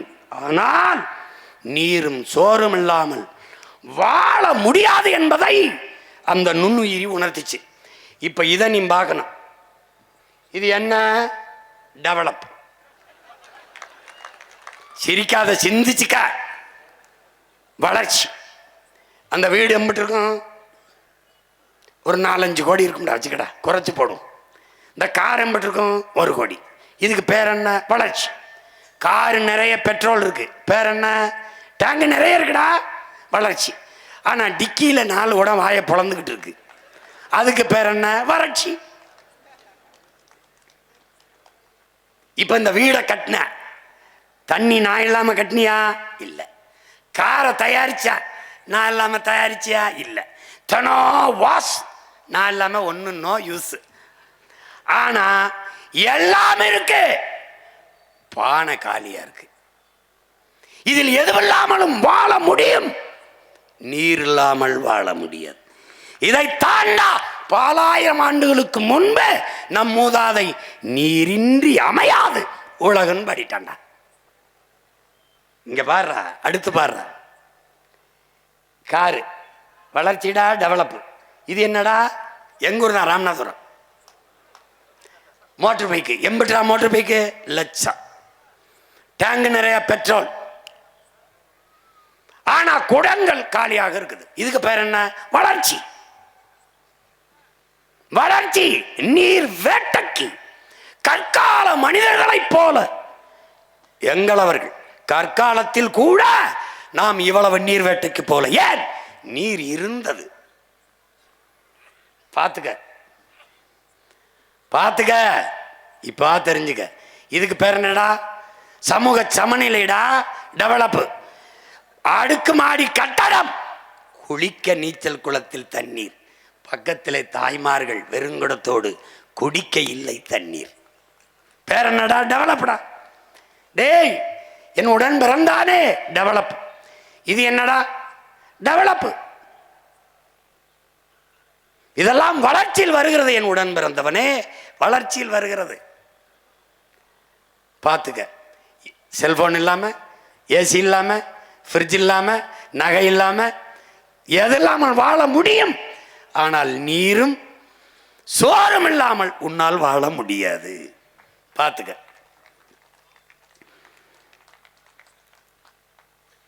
இது என்னன்னு பாத்தியா? இது யாருன்னு பாரு, இந்த நாடை பாரு. இது வெனிசுலா. இதுக்கு முன்னாடி நான் காட்டினது வெனிசுலா. சாவேஸ் அந்த நாட்டின் அதிபரை அந்த நிலத்தில் இருக்கிற எண்ணெய் கிணறுகள், அமெரிக்க எண்ணெய் கிணறுகள் வரைக்கும் என்ன பண்ணா? அரசுடைமை ஆக்கிட்டான். அதனால என்னாச்சு? பெட்ரோல் டீசல் விலை 10 ரூபாய்க்கு வித்தான். ஆனால் வேளாண்மையை கைவிட்டு தொழில் வளர்ச்சி என்று போன்றதனால் மிகப்பெரிய பஞ்சத்தை சந்தித்து அந்த நிலத்தில் காக்கை, குருவி, கொக்கு, நாய், நரி எல்லாவற்றையும் தின்று தீர்த்தார்கள். கடைசியா என்ன ஆயிடுச்சு? வறுமை. அப்ப என்ன பண்ணா? காலுக்கு கீழே பணம். அந்த காட்சி தான் முதல்ல பார்த்தா. மிதித்து மக்கள் ஓடுகிறார்கள். பணத்தை குனிஞ்சு ஒருத்தம் கூட எடுக்கல. ஏன்? பயன் இல்லை. எதை நோக்கி ஓடினார்கள்? கடைகளை உடைச்சு ரொட்டி துண்டை தூக்க ஓடினார்கள். இந்த நாடு என்னன்னு நினைக்கிற? இந்த மாதிரி பணத்தை பாரா நடந்து போறான்டா, ஒருத்தம் கூட குனிஞ்சு எடுக்கலடா. இது யாரு? இலங்கை. இவன் என்ன? 1 கிலோ ஆப்பிள் 1000 ரூபா, 1 லிட்டர் பெட்ரோல் 5000, 1 லிட்டர் தண்ணீர் 1000. வீதிக்கு வந்துட்டான்டா. வீதிக்கு வந்துட்டா. புரட்சி, கிளர்ச்சி. என்னாச்சு? பலகாலம் அதிபராக இருந்தவன், 3 விழுக்காடு வாக்கை வச்சிருந்தவன் அனுரா திசநாயக்கா. 3 விழுக்காடு தான். சனதா விக்தி புரமணா 53 விழுக்காடு வாக்கை பெற்றது, அதிபராயிட்டான். ஏன்? கிளர்ச்சி. புரட்சியாளர் நெல்லின் சொல்லுகிறான், இதுவரை வாழ்ந்தது போல இனி வாழ முடியாது என்கிற நிலை உருவாகுமானால் மக்கள் தாங்களே கிளர்ந்து எழுந்து புரட்சியை முன்னெடுப்பார்கள். அந்த நிலை இந்த நிலத்தில் உருவாகும். அந்த புரட்சிக்கு இந்த மகனும் அவன் தம்பி தங்கைகளும் தலைமை ஏற்போம். இது நீ பாப்ப. இந்த மாதிரி இலங்கை இறுதியாரு. இந்த இலங்கையை நீ கவனிக்கணும். இந்த இலங்கையில ராஜபக்சே அதிபர் வீடு மக்கள் முற்றுகையிடுகிறான். விலை உயர்ந்த கார்கள் அடிக்க வைக்கப்பட்டிருந்தது. என் உடன் பிறந்தானே, ஒருவன் கூட காரை எடுத்துக்கிட்டு போல. காருக்கு தீ வச்சு கொளுத்திட்டு போனான். ஏன்? அவனுக்கு வேண்டியது கார் அல்ல, நீரும் சோறும். இதை தெரிஞ்சுக்க. இங்க பாரு யாருன்னு. இவர் யாருன்னு பார்த்தாடா? பங்களாதேஷ் வங்க தேசத்தின் தன்னை முஜிபுர் ரஹ்மான். இந்தியாவில் இருந்து பாகிஸ்தான் விடுதலை, பாகிஸ்தான் இருந்து பங்களாதேஷ். காரணம் என்ன? இந்தியாவிலிருந்து பாகிஸ்தான் ஒரே மதம், ஓர் இறை, ஒரே வழி, நபிகள் நாயகத்தின் மொழி. பாகிஸ்தான் இருந்து பங்களாதேஷ் தனி நாடு. ஏன்? உருது ஆட்சி மொழி, அதிகார மொழி. முகமது அலி ஜின்னா டாக்கா பல்கலைக்கழகத்திலே படித்துக் கொண்டிருந்த முஜிபுர் ரஹ்மானும் அவன் நண்பனும் உருது ஆட்சி மொழி என்றால் என் தாய்மொழி வங்க மொழி என்னானது என்ற குரலை எழுப்பினான். கிளர்ச்சி, புரட்சி. தனி நாடு. மொழியின் அடிப்படையிலே, மொழி இனம் அடிப்படையிலே தேசம். அந்த தேசத்தின் தந்தை முஜிபுர் ரஹ்மான் விடுதலை பெற்ற நாட்டின் தந்தையை கழுத்து மேலே ஏறி நின்று கழுத்தை துண்டாக உடைத்து வீழ்த்தினான். காரணம் கிளர்ச்சி, பொருளாதார வீழ்ச்சி, பின்னடைவு. இலங்கையில் வந்தது, வெனிசுலாவில் வந்தது, வங்கதேச, இன்று நேபாளத்தில் வந்தது, நாளை இங்கு வராது என்று யார் இதிலே உறுதி தர முடியும்? பாருங்கள் கிளர்ச்சி. வாழ முடியாது என்ற சூழல் வந்தால் கிளர்ச்சி. அந்த நிலைக்கு போவதற்கு முன்பு இனமான முக்க என்னுயிர் சொந்தங்கள் தெளிந்து அறிந்து கிளர்ந்து எழ வேண்டும் என்பதுதான் உங்கள் பிள்ளைகள் எங்களின் விருப்பம். அதற்காகவே இது போன்ற கருத்தியல் கூட்டங்கள், மாநாடுகள். நிலத்தடி நீர், இங்கே பேசிய நம்முடைய அப்பா கல்லு நல்லசாமி அவர்கள் குறிப்பிட்டார்கள். நிலத்தடி நீர் என்பது மனிதர்களுக்கானது அல்ல. நம்முடைய தந்தை பெரிய தகப்பன் நம்மாழ்வார் அவர்கள், நீர் பூமிக்கு மேலே தேங்கி இருக்கிறது மனித பயன்பாடு, பூமிக்கு உள்ளே இருப்பது மரங்கள், செடி கொடி, தாவரங்களுக்கானது. பாரு, நீ இப்போ எத்தனை ஆயிரம் அடிக்கு இப்போ குழி போடுற பாரு, எத்தனை ஆயிரம் அடிக்கு உள்ள போகுது பாரு. 100 அடியில் 1000 அடிக்கு கீழே துளையிட்டு நீ நீரை உறிஞ்சி எடுக்கிற. ஆனால் இந்த மரங்கள் 1000 அடிக்கு கீழே, 400 500 அடிக்கு கீழே வேற இறக்கி நீரை எடுத்துக்கொண்டு வர முடியுமா? ஏன் சிந்திக்கவில்லை? ஏன் 1000 அடிக்கு கீழே போகிறாய், நீரை உறிஞ்சி கொண்டு வருகிறாய். பார், அங்கே பனை, தென்னை 1000 அடிக்கு கீழே போய் நீரை உறிஞ்சி கொண்டு வருகிற வாழக்கூடிய ஆற்றல் பெற்ற பனை கழுத்து முறிஞ்சு சாகிறது என்றால் 1000 அடிக்கு கீழே தண்ணீர் இல்லை என்பதை உணர்த்துது. உன் நிலம் பாலைவனமாய் கொண்டிருக்கிறது என்பதை உணர்த்துகிறது. அதுக்கு பாரு, இப்ப 1000 அடிக்கு கீழே போய் தண்ணீரை உறிஞ்சும் போது கடல் நீர் மட்டத்துக்கு கீழே நீ போயிடுற. அப்ப கடல் நீர் உள்ள வந்துருது, நிலத்தடி நீரெல்லாம் உப்பாயிருது, ஒன்றுக்கும் பயன்படாத ஆயிருது. அப்ப 1000 அடிக்கு கீழே உறிஞ்சு கடல் நீர் பூமிக்குள்ளே புகுந்து விட்டால் எதற்கும் பயன்படாது. இங்கே பார், நம்முடைய மூதாதை இளங்கோவடிகள் முல்லையும் குறிஞ்சியும் முறைமையில் திரிந்தால் நல்ல இயல்பளந்து நிலம் நடுக்குவிற்று பாலை எனும் படிமம் கொள்ளும் என்று பாடுறார். முல்லை என்ன செய்யற? காடுகளை எல்லாம் அழிச்சிடுற. குறிஞ்சி மலையெல்லாம் நொறுக்கிற, கல்குவாரி. அப்ப நிலம் என்ன ஆயிருது? பாலை எனும் படிமம் கொன்றுது.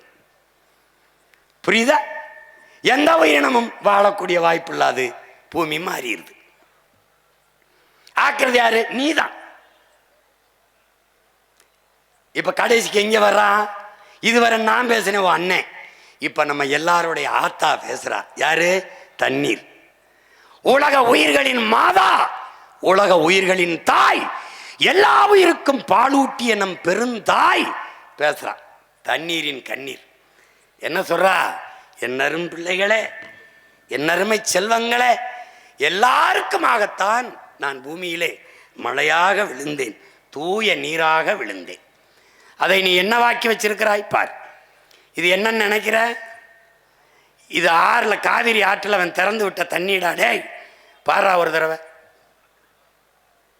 என்ன செய்யறான்?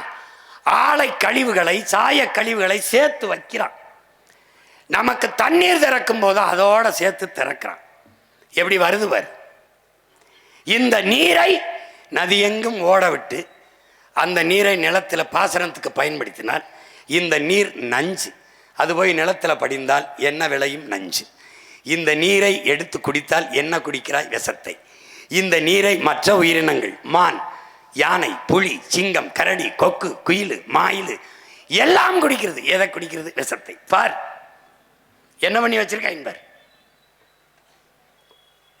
என்ன கேட்கிறா? இப்படியாடா நான் உங்களுக்கு தந்தேன், இப்படியா தந்த, அதை நினைச்சுத்தாண்டா நான் கண்ணீர் வடிக்கிறேன். என் பிள்ளைகளே, என் பிள்ளைகளே, நான் பெற்ற செல்வங்களே, உங்களை நினைச்சு தாண்டா நான் அழுகிறேன்.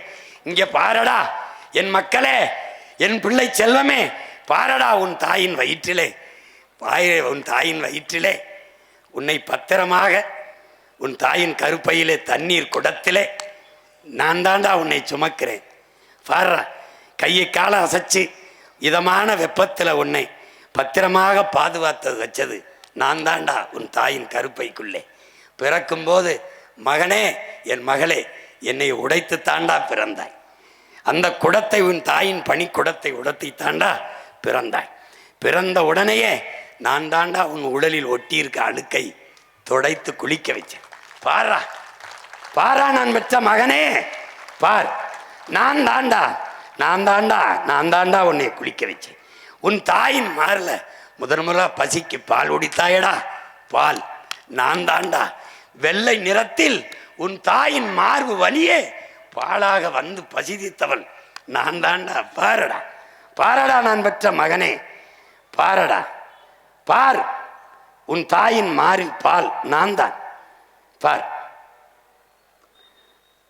பார், அவள் உண்ட தண்ணீரின் வழியாக நான் தானடா சோறு உண்டாய் பசிக்கு. பசிக்கு நான் இல்லாது ஏதடா உனக்கு உணவு? அரிசி ஏது, பருப்பு ஏது, காய்கறி ஏது, கனிகள் ஏது? நான் இல்லாது வாழை ஏது, தென்னை ஏது, மா ஏது, திராட்சை ஏது, கரும்பு ஏது, பூசணி ஏது, நெல்லி ஏது, மா ஏது, பால் ஏது, பழம் ஏது, பருப்பு ஏது? எதுவும் இல்லை நான் இல்லாது. சோறும் நீரும் உனக்கு கொடுத்து வளர்த்தவள் நான் தானடா. பாரடா என் அன்பு மகனே, பார் பார், நீ வளர்ந்து மகளே நீ பூப்பெய்தாய், பெருமனுஷியானாய், உன்னை நன்னீராட்டு என்று குளிக்க வைத்தவள் நான் தானடா மகளே, நான் தான். பார், நான் தான். பார், பாரடா பார், நீ வணங்குகிற கோயில் குடமுழுக்கு நன்னீராட்டு நான் தானடா. பாரடா, நான் தான், நான் தான் என் மக்களே. பார், தீர்த்தம் புனித நீர் நான் தான், நான் தான். நீ செய்த பாவத்தை தொலைக்க புனித நீர் என்று கங்கை, யமுனை, சரஸ்வதி என்று முன்னதிகளும் கலக்கிற இடத்தில் குளிக்க வந்தாயடா, நான் தானடா. அது உன் பாவத்தை போக்கிய தாய் நான் தானடா. பாரடா, நான் தான்.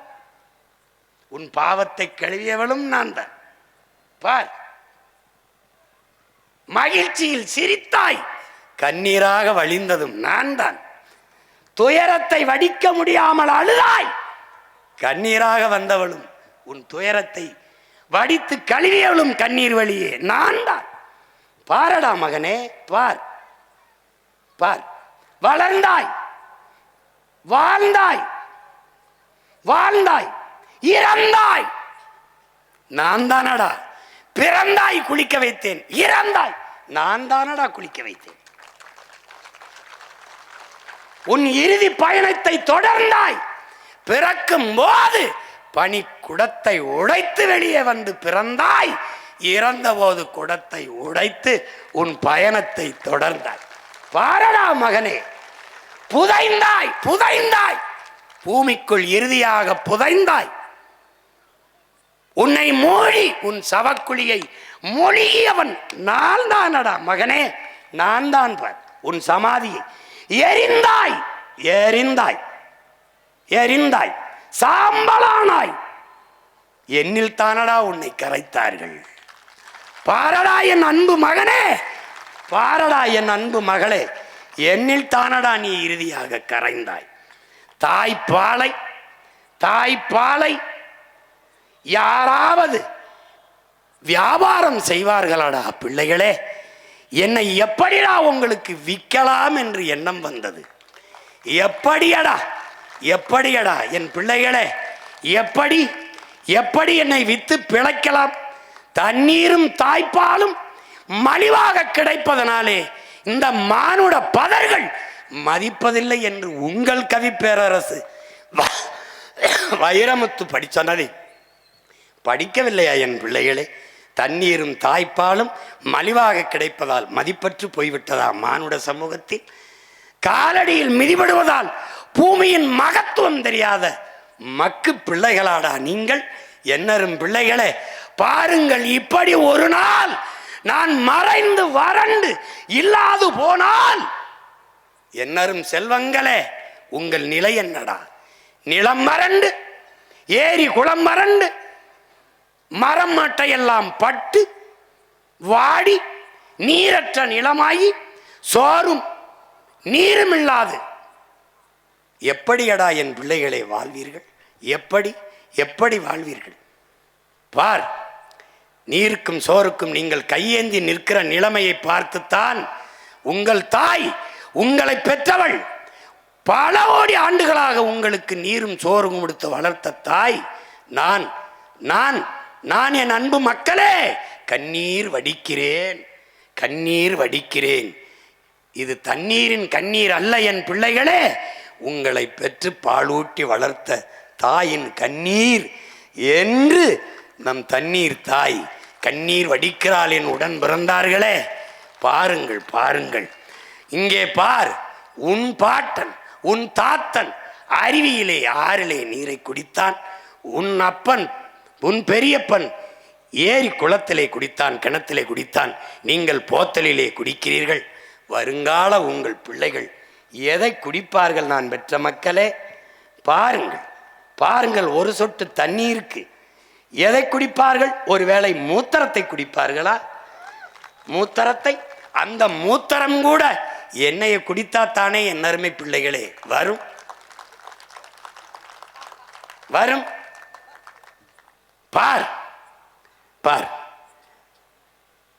சோறு தந்தது நான், நீர் வயிறு உயிர் வாழ்க்கை.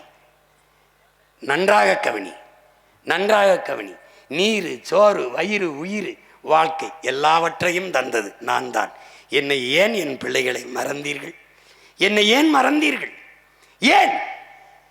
இதெல்லாம் நான் இல்லாது வாழ்க்கை இல்லை என்று என்றைக்கு அறிகிறீர்களோ அறிவீர்களோ, அறிவு வருமோ அன்றுதான் என் அருமை உங்களுக்கு தெரிய வரும், அன்றுதான் என் அருமை உங்களுக்கு தெரிய வரும். ஒவ்வொரு என் துளியும் உயிர் துளி பல்லுயிர்க்கும் பகிர்ந்தளி நீரின்றி அமையாத உலகு, அதை நினைவில் நிறுத்தி பழகு என் அன்பு பிள்ளைகளே, நினைவில் நிறுத்தி பழகு, நினைவில் நிறுத்தி பழகு. தண்ணீரின் மாநாட்டை உங்கள் மகன் என் தண்ணீர் தாயின் கண்ணீரோட முடிக்கிறேன், கண்ணீரோட முடிக்கிறேன். நன்றி, வணக்கம். நீரின்றி அமையாத உலகு, அவள் பிள்ளையின் ஆட்சியிலே தண்ணீர் விற்பனைக்கு அல்ல, தண்ணீரின் தேவையில் தண்ணீரை அடைவேன். தூய குடிநீரை என் நாட்டு மக்களுக்கு நான் தூய குடிநீரை சரியாக சமமாக இலவசமாக விநியோகம் செய்வேன் என்ற உறுதியை என் தண்ணீர் தாயின் மீது ஆணையிட்டு, கரிகால் பெருவளத்தான் காலடி சுவடு மேலே ஆணையிட்டு உறுதியேற்கிறேன். நன்றி, வணக்கம். தமிழ் தாய் வாழ்க, தலைவர் பிரபாகரன் வாழ்க. புரட்சி எப்போதும் வெல்லும், நம் வெற்றி நாளை எதை சொல்லும். நம் இலக்கு ஒன்றுதான், இனத்தின் விடுதலை. இனம் ஒன்றாவோம், இலக்கை வென்றாவோம்.